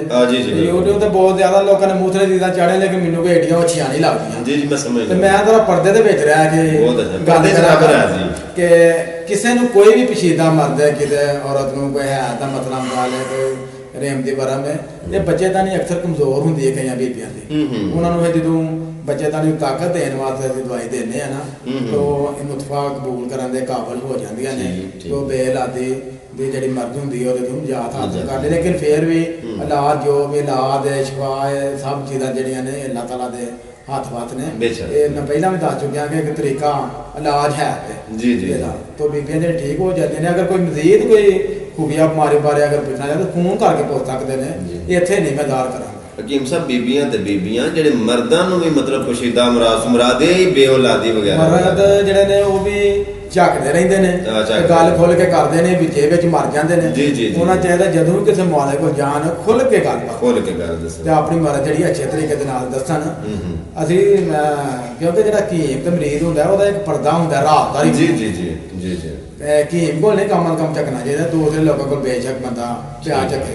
ਇਹਨਾਂ ਦੇ ਬੇਲਾ ਦੀ ਵਜ੍ਹਾ ਹੁੰਦੀ ਹੈ ਕਿ ਇਹਦੇ ਸਪਰਮ ਜਿਹੜੇ ਨੇ ਕੰਮ ਹੁੰਦੇ ਨੇ ਯਾਨੀ ਘੱਟ ਹੁੰਦੇ ਨੇ, ਕਿਸੇ ਦੇ ਕਮਜ਼ੋਰ ਹੁੰਦੇ ਨੇ। ਤੇ ਇੱਕ ਉਹ ਵੀ ਚੀਜ਼ ਹੈ ਕਿ ਕਈਆਂ ਦੇ ਸਪਰਮ ਹੁੰਦੇ ਵੀ ਹੈ ਨੇ, ਆਂਦੇ ਯਾਰ ਸਾਡੀ ਜਿਹੜੀ ਮਿਕਦਾਰ ਹੈ ਉਹ ਤਾਂ ਬਿਲਕੁਲ ਪੂਰੀ ਹੈ, ਲੇਕਿਨ ਫੇਰ ਵੀ ਕੀ ਵਜ੍ਹਾ ਹੋ ਸਕਦੀ ਹੈ। ਉਹਨਾਂ ਤੁਸੀਂ ਰਿਪੋਰਟ ਉਹਨੇ ਚੈੱਕ ਕਰੋਗੇ ਨਾ ਤੇ ਥੱਲੇ ਲਿਖਿਆ ਹੋਏਗਾ ਪਸ। ਉਹ ਪਸ ਸੈਲ ਜਿਹੜਾ ਨਾ ਯਾਨੀ ਮਾਦੇ ਦੇ ਵਿੱਚ ਰੇਸ਼ਾ ਹੁੰਦਾ, ਉਹ ਜਿਹੜੀ ਪਸ ਹੈ ਜਦੋਂ ਉਹਦੀ ਜਿਹੜੀ ਮਿਕਦਾਰ ਜ਼ਿਆਦਾ ਹੋ ਜਾਂਦੀ ਹੈ ਨਾ ਫੇਰ ਵੀ ਬੇਔਲਾਦੀ ਦਾ ਮਸਲਾ ਬਣ ਜਾਂਦਾ ਵੇ। ਉਹ ਹੋਣੀ ਚਾਹੀਦੀ 1 ਤੋਂ 2 ਹੋਈ ਤਾਂ ਕੋਈ ਮਸਲਾ ਨਹੀਂ। ਜਦੋਂ 2 ਟੱਪਦੀ ਹੈ ਨਾ ਜ਼ਿਆਦਾ ਹੁੰਦੀ ਹੈ ਫੇਰ ਉਹ ਇੱਕ ਮਰਦ ਬਣ ਜਾਂਦੇ, ਫਿਰ ਉਹਦਾ ਇਲਾਜ ਕਰਨਾ ਜ਼ਰੂਰੀ ਹੈ। ਸਪਰਮ ਪੈਦਾ ਕਰਨ ਵਾਲੀ ਦਵਾਈ ਦੇਣ ਤੋਂ ਪਹਿਲਾਂ ਪਸ ਸੈਲ ਦਾ ਇਲਾਜ ਜਿਹੜਾ ਉਹ ਬਹੁਤ ਜ਼ਰੂਰੀ ਹੈ, ਜਿਹਦਾ ਕਿ ਲੋਕ ਨਹੀਂ ਕਰਦੇ, ਅਕਸਰ ਮੁਆਲਜ ਨਹੀਂ ਕਰਦੇ। ਅਗਰ ਕੋਈ ਮੁਆਲਜ ਸੁਣਦੇ ਨੇ ਪਏ, ਕੋਈ ਹਕੀਮ ਸੁਣਦੇ ਨੇ ਪਏ, ਕੋਈ ਡਾਕਟਰ ਸੁਣਦੇ ਨੇ ਵੀ ਮੇਰੀ ਗੱਲ ਤੇ ਮੈਂ ਉਹਨਾਂ ਅੱਗੇ ਰਿਕੁਐਸਟ ਕਰਾਂਗਾ ਕਿ ਪਹਿਲਾਂ ਪਸ ਸੈੱਲ ਦਾ ਇਲਾਜ ਤੁਸੀਂ ਜ਼ਰੂਰ ਕਰੋ, ਪਹਿਲਾਂ ਮੱਧ ਵਿੱਚ ਪਸ ਖਤਮ ਕਰੋ, ਫਿਰ ਜਰਾਸੀਮ ਬਣਾਉਣ ਦੀ ਦਵਾਈ। ਠੀਕ ਠੀਕ ਸਰ। ਸੁਜ਼ਾਕ ਬਿਮਾਰੀ ਜਿਹੜੀ ਹੈ, ਸੁਜ਼ਾਕ ਜਿਹੜੀ ਹੈ ਇਹ ਪਿਸ਼ਾਬ ਹੈ ਜਿਹੜੀ ਨਾਲੀ ਉਹਦੇ ਵਿੱਚ ਜ਼ਖਮ ਹੋ ਜਾਂਦਾ ਹੈ, ਇਹਦੇ ਨਾਲ ਬੰਦੇ ਨੂੰ ਦਰਦ ਵੀ ਬਹੁਤ ਜ਼ਿਆਦਾ ਹੁੰਦੀ ਹੈ। ਠੀਕ ਹੈ, ਇਹਦਾ ਇਲਾਜ ਵੀ ਸੜਨ ਪੈਂਦੀ, ਹਾਂ ਸੜਨ ਪੈਂਦੀ ਹੈ, ਜਲਨ ਹੁੰਦੀ ਹੈ, ਬੰਦਾ ਬਹੁਤ ਤੰਗ ਆ ਜਾਂਦਾ ਹੈ ਜਦੋਂ ਜ਼ਖਮ ਹੁੰਦਾ ਹੈ। ਅੰਦਰੂਨੀ ਜ਼ਖਮ ਹੋਵੇ ਉਹ ਨਹੀਂ ਸਾਹ ਲੈਂਦਾ, ਤੇ ਅੰਦਰੂਨੀ ਜ਼ਖਮ ਤੇ ਅੰਦਰੂਨੀ ਉਹ ਫਿਰ ਇਲਾਜ ਦਾ ਬਿਹਤਰੀਨ ਹੈ, ਬੰਦੇ ਰਾਬਤਾ ਕਰ ਸਕਦੇ ਨੇ, ਦਵਾਈ ਲੈ ਕੇ ਜਾ ਸਕਦੇ ਨੇ। ਬਵਾਸੀਰ ਦਾ ਕੋਈ ਇਲਾਜ ਹੈ? ਹਾਂ ਬਵਾਸੀਰ ਜਿਹੜੀ ਹੈ 7 ਦਿਨਾਂ ਦੇ ਵਿੱਚ ਇਨਸ਼ਾ ਅੱਲਾਹ ਤਾਲਾ ਖਤਮ ਹੋ ਜਾਏਗੀ, ਵੇਖ ਲਿਓ ਇਨਸ਼ਾ ਅੱਲਾਹ। ਅੱਛਾ, ਹਾਂ ਮਤਲਬ ਖੂਨੀ ਹੋਵੇ ਜਾਂ ਬਾਦੀ ਕੋਈ ਵੀ ਹੋਵੇ, ਮੌਕੇ ਵਾਲੀ ਹੋਵੇ, ਜਿਹੜੀ ਵੀ ਹੋਵੇ 7 ਦਿਨ ਬੰਦਾ ਦਵਾਈ ਖਾਵੇ, ਉਹਦੀ ਬਵਾਸੀਰ ਜਿਹੜੀ ਹੈ ਹਮੇਸ਼ਾ ਵਾਸਤੇ ਖਤਮ ਹੋ ਜਾਏਗੀ। ਅੱਲਾਹ ਤੁਹਾਨੂੰ ਵੀ ਬਹੁਤ ਜਲਦੀ ਤੰਦਰੁਸਤੀ। ਸ਼ੂਗਰ, ਹਾਂ ਸ਼ੂਗਰ ਤੇ ਵਾਲ ਝੜਦੇ ਨੇ ਕੋਈ, ਇਹ ਜਿਹੜੀਆਂ ਦੋ ਬਿਮਾਰੀਆਂ ਨੇ, ਮੇਰੇ ਲਵੇਂਦਰ ਨੂੰ ਵਾਲ ਝੜਨੇ ਸ਼ੁਰੂ ਹੋ ਗਏ ਤੁਹਾਨੂੰ ਨੇ। ਤੇਲ ਬਣਾ ਕੇ ਦਿੰਦੇ। ਅੱਛਾ ਅੱਛਾ, ਵਾਲਾਂ ਵਾਸਤੇ ਤੇਲ ਦਿਓ ਨੇ? ਹਾਂ ਤੇਲ ਦਿਆਂ ਗਿਆ। ਠੀਕ ਹੈ। ਤੇ ਜਿਹੜੀ ਸ਼ੂਗਰ ਹੈ ਇਹਦਾ ਕੋਈ? ਸ਼ੂਗਰ ਜਿਹੜੀ ਹੈ ਇਹਦਾ ਇਲਾਜ ਵੀ ਹੈ, ਤੇ ਇੱਕ ਮੈਂ ਸੁਣਨ ਵਾਲਿਆਂ ਨੂੰ ਕੋਈ ਕਹਿ ਰਿਹਾ ਵਿਸ਼ਾਲ ਕਰੋ, ਵਿਸ਼ਾਲ ਹੀ ਕਰਾਂਗਾ। ਕਰੋ ਗੱਲ ਤੁਸੀਂ ਕਰੋ। ਸੁਰਖ ਗੋਲ ਮਰਚਾਂ ਜਿਹੜਾ ਕਦੀ ਹਾਂਡੀ ਦੇ ਵਿੱਚ ਘੋਲ ਕੇ ਪਾਉਂਦੇ ਹੁੰਦੇ ਤੋਂ, ਸੁਰਖ ਗੋਲ ਮਰਚਾਂ 5 ਲੈਣੀਆਂ ਨੇ ਜਿਨ੍ਹਾਂ ਵਿੱਚ ਸੁਰਾਖ ਕੋਈ ਨਾ ਹੋਵੇ। ਠੀਕ ਹੈ। ਉਹਨਾਂ ਰਾਤ ਨੂੰ 1 ਗਲਾਸ ਪਾਣੀ ਦੇ ਵਿੱਚ ਭਿਉਂ ਛੱਡਣਾ। ਠੀਕ ਹੈ। ਉਹ ਜਦੋਂ ਭਿੱਜ ਜਾਣ ਤੇ ਉਹਨਾਂ ਥੋੜਾ ਜਿਹਾ ਗਰਮ ਕਰ ਲੈਣਾ, ਗਰਮ ਕਰਕੇ ਤੇ ਉਹਨਾਂ ਰੱਖ ਛੱਡਣਾ। ਸੁਬਹ ਉੱਠ ਕੇ ਮਰਚਾਂ ਜਿਹੜੀਆਂ ਨੇ ਉਹ ਕੱਢ ਕੇ ਸਾਈਡ ਤੇ ਰੱਖ ਲੈਣੀਆਂ ਨੇ, ਉਹਨੂੰ ਮਲਣਾ ਨਹੀਂ ਕੋਈ ਵੀ, ਸਾਬਤ ਹੀ ਕੱਢ ਕੇ ਤੇ ਸਾਈਡ ਤੇ ਰੱਖ ਲੈਣੀਆਂ ਨੇ। ਉਹ ਪਾਣੀ ਜਿਹੜਾ ਹੋਏਗਾ ਨਾ ਉਹ ਪੀ ਲੈਣਾ, ਉਹ ਐਡਾ ਕੜਵਾ ਵੀ ਨਹੀਂ ਹੋਣ ਲੱਗਾ। ਅੱਛਾ ਅੱਛਾ। ਤੋ ਮਰਚਾਂ ਜਿਹੜੇ ਕੱਢ ਕੇ ਸਾਈਡ ਤੇ ਰੱਖਣੀਆਂ ਨੇ ਉਹ ਕੋਈ ਹਰਾਮ ਨਹੀਂ ਹੋਣ ਲੱਗੀਆਂ, ਉਹ ਤੁਸੀਂ ਸੈਕੰਡ ਟਾਈਮ ਨੂੰ ਸ਼ਾਮ ਨੂੰ ਤੁਸੀਂ ਹਾਂਡੀ ਦੇ ਵਿੱਚ ਵੀ ਪਾ ਸਕਦੇ ਹੋ, ਲੇਕਿਨ ਉਹ ਪਾਣੀ ਪੀਣਾ ਤੇ ਪਾਣੀ ਪੀਣਾ। ਠੀਕ ਹੈ। ਕਿੰਨੇ ਦਿਨ ਇਹ ਪੀਂਦੇ ਰਹਿਣੇ ਦਾ ਕੋਈ ਸਾਈਡ ਇਫੈਕਟ ਤੇ ਕੋਈ ਨਹੀਂ, ਕੋਈ ਵੀ ਤੇ ਆਰਾਮ ਆ ਜਾਏਗਾ? ਆਰਾਮ ਆ ਜਾਏਗਾ, ਲੇਕਿਨ ਅਗਰ ਜਲਦੀ ਆਰਾਮ ਆਉਂਦਾ ਫਿਰ ਦਵਾਈ ਵੀ ਨਾਲ ਹੈ, ਦਵਾਈ ਨਾਲ ਖਾਣ ਇਹ ਕੰਮ ਜਲਦੀ ਆਰਾਮ ਆ ਜਾਏਗਾ। ਜੀ ਜੀ ਜੀ ਬਿਲਕੁਲ। ਅੱਛਾ, ਚੰਬਲ, ਧੱਦਰ, ਖਾਰਿਸ਼, ਹਿੰਸੇ ਫੋੜੇ ਜਿਹੜੇ ਨੇ, ਇਹਨਾਂ ਦਾ ਕੋਈ ਇਲਾਜ ਇੱਕੋ ਹੀ ਸਾਰੀਆਂ ਚੀਜ਼ਾਂ ਦਾ? ਚੰਬਲ, ਧੱਦਰ, ਫਿੰਸੀਆਂ, ਫੋੜੇ ਵਗੈਰਾ ਵਗੈਰਾ? ਗੁਰਮਨ ਸਾਹਿਬ ਇਹ ਤੇ ਗੱਲ ਹੈ ਕਿ ਜਿਹੜਾ ਨਾ ਮੁਆਲਜ ਜਿਹੜਾ ਹੈ, ਤੁਸੀਂ ਕਈ ਵਾਰੀ ਡੱਬੀ ਲਵੋਗੇ ਨਾ ਜੀ ਜੀ, ਤੇ ਉਹਦੇ ਤੇ ਲਿਆ ਹੋਏਗਾ ਚੰਬਲ, ਖਾਰਿਸ਼, ਦਾਦ, ਇੱਕੋ ਹੀ ਸਦਰ ਲੈਣ ਦੇ ਵਿੱਚ, ਇੱਕੋ ਹੀ ਲੈਣ ਤੇ ਸਾਰੇ ਚੜੇ ਹੁੰਦੇ ਨੇ। ਜੀ ਜੀ। ਇਹਨਾਂ ਦਾ ਧੱਦਰ ਦਾ ਇਲਾਜ ਲੈਦਾ ਵੇ। ਠੀਕ ਹੈ। ਤੇ ਦੂਸਰਾ ਜਿਹੜਾ ਵੇ ਇਹਦਾ ਚੰਬਲ ਦਾ ਇਲਾਜ ਲੈਦਾ ਵੇ, ਖਾਰਿਸ਼ ਦਾ ਇਲਾਜ ਲੈਦਾ ਵੇ। ਮੁਤਦਰ ਵਾਲੀ ਦਵਾਈ ਚੰਬਲ ਵਾਲੇ ਬੰਦੇ ਨੂੰ ਦੇ ਕੇ ਵੇਖ ਲਓ ਤੇ ਚੰਬਲ ਜਿਹੜੀ ਤੇਜ਼ ਹੋ ਜਾਏਗੀ। ਅੱਛਾ ਹਾਂ, ਇਹ ਤਾਂ ਇਹ ਬੇੜਾ ਕਰ ਕਿ ਤਾਂ ਨੀਮ ਕੀ ਹਿੰਮਤੇ ਉਹ ਖਤਰਾ ਜਾਣ ਤੇ ਇਹਨਾਂ ਸਾਰਿਆਂ ਮਰਦਾਂ ਦੇ ਇਲਾਜ ਨੇ ਲੈਦਾ ਨੇ, ਇੱਥੋਂ ਦੇ ਨਕਾਮ ਹੁੰਦੇ ਨੇ, ਇੱਥੋਂ ਹੀ ਨਕਾਮ ਹੁੰਦੇ ਇਲਾਜ ਜਿਹੜਾ ਇੱਥੋਂ ਹੀ ਨਕਾਮ ਹੁੰਦਾ ਕਿ ਉਹਨੂੰ ਸਮਝਦੇ ਨਹੀਂ। ਜੀ ਜੀ। ਬਸ ਇੱਕੋ ਹੀ ਦਵਾਈ ਦੇਈ ਹੁੰਦੇ ਨੇ, ਕਿਸੇ ਨੂੰ ਆਰਾਮ ਆ ਗਿਆ ਤੇ ਕਿਸੇ ਨੂੰ ਨਾ ਆਇਆ। ਧੱਦਰ ਦੀ ਹੋਈ ਤੇ ਚੰਬਲ ਦੀ ਹੋਈ ਤੇ ਚੰਬਲ ਦੇ, ਲੇਕਿਨ ਇਲਾਜ ਮੁਖਤਲਿਫ ਨੇ। ਇਹ ਉਹਦੇ ਮੁਤਾਬਕ ਦਵਾਈ ਦੇਣੀ ਚਾਹੀਦੀ ਹੈ ਤੇ ਬੰਦੇ ਠੀਕ ਹੋ ਜਾਂਦੇ ਨੇ ਇਨਸ਼ਾਅੱਲਾ ਤਾਲਾ। ਚੰਬਲ ਸਭ ਬਿਮਾਰੀਆਂ ਦੀ ਮਾਂ ਮੇਦਾ। ਹਾਂ, ਮੇਦੇ ਦੇ ਮਰਾਜ਼ ਮਿਸਾਲ ਦੇ ਤੌਰ ਤੇ ਧਰਨ ਨੇ ਤੇ ਸੰਗ੍ਰਹਿਣੀ। ਹਾਂ, ਇਹ ਸੰਗ੍ਰਹਿਣੀ ਪਹਿਲਾਂ ਦੱਸੋ ਕੀ ਸ਼ਾਇਦ ਹੈ? ਸੰਗ੍ਰਹਿਣੀ ਜਿਹੜੀ ਹੈ ਧਰਨ ਜਿਹੜੀ ਇਹਦਾ ਵੀ ਇਲਾਜ ਹੈ, ਤੇ ਬਖੀਰੇ ਮੇਦਾ ਦਾ ਵੀ ਇਲਾਜ ਹੈ, ਪੇਟ ਦੇ ਵਿੱਚ ਗੈਸ ਵਗੈਰਾ ਜੋ ਵੀ ਮਸਲਾ ਹੈ। ਸੰਗ੍ਰਹਿਣੀ ਜਿਹੜੀ ਹੈ ਬੰਦਾ ਜਦੋਂ ਖਾਣਾ ਖਾਂਦਾ ਹੈ ਨਾ ਤਾਂ ਉਹਨੂੰ ਫੌਰੀ ਤੌਰ ਤੇ ਹਾਜ਼ਰ ਹੋ ਜਾਂਦੀ ਹੈ, ਵਾਸ਼ਰੂਮ ਚਲਾ ਜਾਂਦਾ। ਖਾਣਾ ਖਾਂਦਿਆਂ ਸਾਰੀ ਖਾਣਾ ਖਾਣ ਤੋਂ 2 ਮਿੰਟ ਗੁਜ਼ਰਨਗੇ, ਮਿੰਟ ਗੁਜ਼ਰੇਗਾ, 5 ਮਿੰਟ ਗੁਜ਼ਰਨਗੇ, ਜਿਹੜਾ ਕੋਈ ਬੜਾ ਕੱਢੇਗਾ 15 ਮਿੰਟ ਕੱਢ ਲੈਂਦਾ। ਜੀ ਜੀ, ਉਹ ਫੌਰਨ ਵਾਸ਼ਰੂਮ ਚਲਾ ਜਾਂਦਾ, ਉਹਨੂੰ ਹਾਜ਼ਰ ਹੋ ਜਾਂਦੀ, ਉਹਨੂੰ ਵੱਡਾ ਪਿਸ਼ਾਬ ਜਿਹੜਾ ਉਹ ਆ ਜਾਂਦਾ। ਯਾਨੀ ਖੁਰਾਕ ਜਿਹੜੀ ਉਹਨੂੰ ਸਹੀ ਤਰੀਕੇ ਨਾਲ ਹਜ਼ਮ ਵੀ ਨਹੀਂ ਹੁੰਦੀ, ਇਹਨੂੰ ਸੰਗ੍ਰਹਿਣੀ ਆਉਂਦੇ ਨੇ। ਤੇ ਇਹਦਾ ਇਲਾਜ ਬਿਹਤਰੀਨ ਹੈ। ਮੈਨੂੰ ਇੱਕ ਦਿਨ ਵਾਲਦ ਸਾਹਿਬ ਦੱਸ ਰਹੇ ਸਨ, ਆਪਣਾ ਬਜ਼ੁਰਗ ਜਿਹੜੇ ਨੇ, ਉਹ ਕਹਿ ਰਹੇ ਸਨ ਕਿ ਮੇਰੇ ਜਿਹੜੇ ਉਸਤਾਦ ਨੇ ਨਾ, ਅਨੀਸ ਅਹਿਮਦ ਸਦੀਕੀ ਸਾਹਿਬ ਤਿੱਬਿਆ ਕਾਲਜ ਲਾਹੌਰ ਦੇ ਪ੍ਰਿੰਸੀਪਲ। ਜੀ ਜੀ ਜੀ ਜੀ। ਅਨੀਸ ਅਹਿਮਦ ਸਦੀਕੀ ਸਾਹਿਬ ਤਿੱਬਿਆ ਕਾਲਜ ਲਾਹੌਰ ਦੇ ਜਿਹੜੇ ਪ੍ਰਿੰਸੀਪਲ ਨੇ, ਉਹ ਇਹਨਾਂ ਦੇ ਉਸਤਾਦ ਸਨ, ਕਿਉਂਕਿ ਉੱਥੇ ਹੀ ਇਹਨਾਂ ਕੋਰਸ ਕੀਤਾ ਤਿੱਬਿਆ ਕਾਲਜ ਲਾਹੌਰ ਤੇ। ਠੀਕ ਹੈ। ਤੇ ਮੈਨੂੰ ਦੱਸਦੇ ਨੇ ਵਾਲਦ ਸਾਹਿਬ ਕਿ ਉਹ ਜਿਹੜਾ ਸਨ ਅਨੀਸ ਅਹਿਮਦ ਸਦੀਕੀ ਸਾਹਿਬ, ਉਹਨੇ ਇੰਜ ਨਾ ਰੱਖਿਆ ਕਿ ਜਿਵੇਂ ਬੇਟਾ ਰੱਖੀਦਾ। ਸੁਭਾਨ ਅੱਲਾਹ। ਤੇ ਉਹ ਅਨੀਸ ਅਹਿਮਦ ਸਦੀਕੀ ਸਾਹਿਬ ਦੀ ਜ਼ਬਾਨੀ ਮੈਨੂੰ ਬਜ਼ੁਰਗ ਇੱਕ ਦਿਨ ਦੱਸ ਰਿਹਾ ਸਨ ਵਾਲਦ ਸਾਹਿਬ ਕਿ ਅਨੀਸ ਅਹਿਮਦ ਸਦੀਕੀ ਸਾਹਿਬ ਕਹਿੰਦੇ ਕਿ ਜਿਹੜਾ ਸੰਗ੍ਰਹਿਣੀ ਦਾ ਨੁਕਸਾ ਨਾ ਸਾਡੇ ਕੋਲ ਮੌਜੂਦ, ਅਸੀਂ ਵੀ ਦੇਣੇ ਆ ਲੋਕ ਕਿ ਇਹਦਾ ਸੰਗ੍ਰਹਿਣੀ ਦਾ ਨੁਕਸਾ ਵੇ। ਅਨੀਸ ਅਹਿਮਦ ਸਦੀਕੀ ਨੇ ਹਕੀਮ ਕੋਲ ਲਿਆ। ਅੱਛਾ। ਤੇ ਉਸ ਹਕੀਮ ਕੋਲ ਨੁਕਸਾ ਪੁੱਛਣ ਵਾਸਤੇ ਉਹਦਾ ਕੋਈ ਨੁਕਸਾ ਲਿਆ ਨਹੀਂ, ਸਿਰਫ ਉਹ ਕੋਈ ਚੀਜ਼ਾਂ ਲਹਾਈਆਂ ਨੇ। ਠੀਕ ਹੈ। ਚੀਜ਼ਾਂ ਲਿਖ ਕੇ ਦੇਣ ਦਾ ਜਿਹੜਾ ਮੁਆਵਜ਼ਾ ਨਾ ਉਹ ਨੀਤ ਸਮਝ ਤਰੀਕੇ ਨੇ ਉਸ ਵਕਤ ਪਤਾ ਨਹੀਂ ਸਾਲ 1940 ਦੀ 45 ਦੀ ਗੱਲ ਹੈ, ਇਹ ਉਦੋਂ ਨੀਤ ਸਮਝ ਤਰੀਕੇ ਨੇ ਉਸ ਬੰਦੇ ਨੇ 100 ਰੁਪਇਆ ਦਿੱਤਾ ਹੈ ਤੇ ਫਿਰ ਉਹਦਾ ਨੁਕਸਾਨ ਹਾਸਲ ਕੀਤਾ। ਬਣਿਆ ਨਹੀਂ, ਸਿਰਫ ਲਹਾਇਆ ਸੀ। ਉਹਦਾ ਕੋਈ ਮਾਲੂਮਾਤ ਲਈ ਸੀ ਨੁਕਤੇ ਕਿ ਇਹ ਚੀਜ਼ਾਂ ਦੇ ਵਿੱਚ ਪੈਂਦੀਆਂ ਨੇ। ਉਦੋਂ 100 ਰੁਪਇਆ ਦਿੱਤਾ ਜਦੋਂ 100 ਰੁਪਏ ਦੀ ਚੰਗੀ ਮੱਝ ਆਉਂਦੀ ਤੇ ਹੁਣ 2.5 ਲੱਖ ਦੀ ਚੰਗੀ ਮੱਝ ਆਉਂਦੀ ਹੈ। ਇਹਦਾ ਮੈਂ ਕਹਿੰਦਾ ਬਹੁਤ ਕਾਮਯਾਬ। ਜੀ ਬਿਲਕੁਲ। ਅੱਛਾ, ਉਹ ਇਲਾਜ ਤੁਹਾਡੇ ਕੋਲ ਹੈ ਵੇ ਸਗਰਾਨੀ ਇਲਾਜ ਇਹਦਾ ਸੌਖਾ ਤੁਹਾਨੂੰ ਵੀ ਨਹੀਂ ਮਿਲਿਆ। ਚਲੋ ਬੜੀ ਮਿਹਰਬਾਨੀ। ਅੱਛਾ, ਗੁਰਦੇ ਦੀ ਪੱਥਰੀ, ਮਸਾਨੇ ਦੀ ਪੱਥਰੀ, ਪਿੱਤੇ ਦੀ ਪੱਥਰੀ ਤੇ ਜਿਗਰ ਦੀ ਪੱਥਰੀ, ਬਿਲਖਸੂਸ ਪਿੱਤੇ ਦੀ ਪੱਥਰੀ ਜਿਹੜੀ ਇਲਾਜ ਹੈ ਜੀ? ਇਲਾਜ ਬਿਹਤਰੀਨ ਹੈ। ਪਿੱਤੇ ਦੀ ਪੱਥਰੀ ਜਿਹੜੀ ਹੈ ਉਹਦਾ ਪਹਿਲਾ ਸਾਈਜ਼ ਜਿਹੜਾ ਉਹ ਘੱਟ ਹੁੰਦਾ ਹੈ। ਠੀਕ ਹੈ। ਉੱਗੋ ਕਹਿੰਦਾ ਕੋਲ ਇੱਕ ਰਾਪੁਰ ਜੀ ਉੱਥੋਂ ਦੇ ਇੱਕ ਬੀਬੀ ਆਏ, ਉਹਦਾ ਨਾਂ ਤੈਬਾ ਸੁਣਦੀ ਹੋਏਗੀ ਤੇ ਆਕੇ ਬਾਕੀ ਠੀਕ ਕਹਿ ਰਿਹਾ। ਉਹ ਸਾਡੇ ਕੋਲ ਰਿਪੋਰਟਾਂ ਲੈ ਗਏ ਤੇ 59.5 ਬੱਲੇ ਬੱਲੇ 59.5 ਉਹਦੇ ਪੱਥਰੀ ਦਾ ਸਾਈਜ਼ ਸੀ mm। ਜਦੋਂ ਉਹਨੇ 1 ਮਹੀਨਾ ਦਵਾਈ ਖਾਧੀ ਤੇ ਮੈਂ ਹੁਣ ਦੁਬਾਰਾ ਰਿਪੋਰਟਾਂ ਕਰਵਾ ਕੇ ਲਿਆਉਣੀਆਂ ਨੇ। ਅੱਛਾ, ਉਹਨੇ ਦੁਬਾਰਾ ਰਿਪੋਰਟਾਂ ਕਰਵਾ ਕੇ ਲਿਆਂਦੀਆਂ ਤੇ ਪੱਥਰੀ ਦਾ ਸਾਈਜ਼ ਜਿਹੜਾ ਉਹ ਰਹਿ ਗਿਆ ਸੀ 11.5। 1 ਮਹੀਨੇ ਦੇ ਵਿੱਚ? 1 ਮਹੀਨੇ ਦੇ ਵਿੱਚ। ਜਿਹੜੀ ਪੱਥਰੀ ਹੈ ਪਿੱਤੇ ਦੀ, ਜੀ ਇਹ ਪਿੱਤੇ ਦੇ ਵਿੱਚ ਪੱਥਰੀ ਪੱਥਰ ਨਹੀਂ ਹੁੰਦਾ ਹੈ। ਠੀਕ ਹੈ। ਇਹ ਪਾਣੀ ਜੰਮ ਜਾਂਦਾ ਹੈ। ਪਾਣੀ ਜੰਮ ਜਾਂਦਾ, ਉਹਨੂੰ ਪੱਥਰੀ ਆਉਂਦੇ ਨੇ। ਪੱਥਰੀ ਆਉਂਦੇ ਨੇ, ਪਾਣੀ ਇਸ ਤਰ੍ਹਾਂ ਜੰਮ ਜਾਂਦਾ ਤੇ ਪੱਥਰ ਨਾਲ ਵੀ ਸਖਤ ਹੋ ਜਾਂਦਾ ਹੈ। ਅੱਛਾ।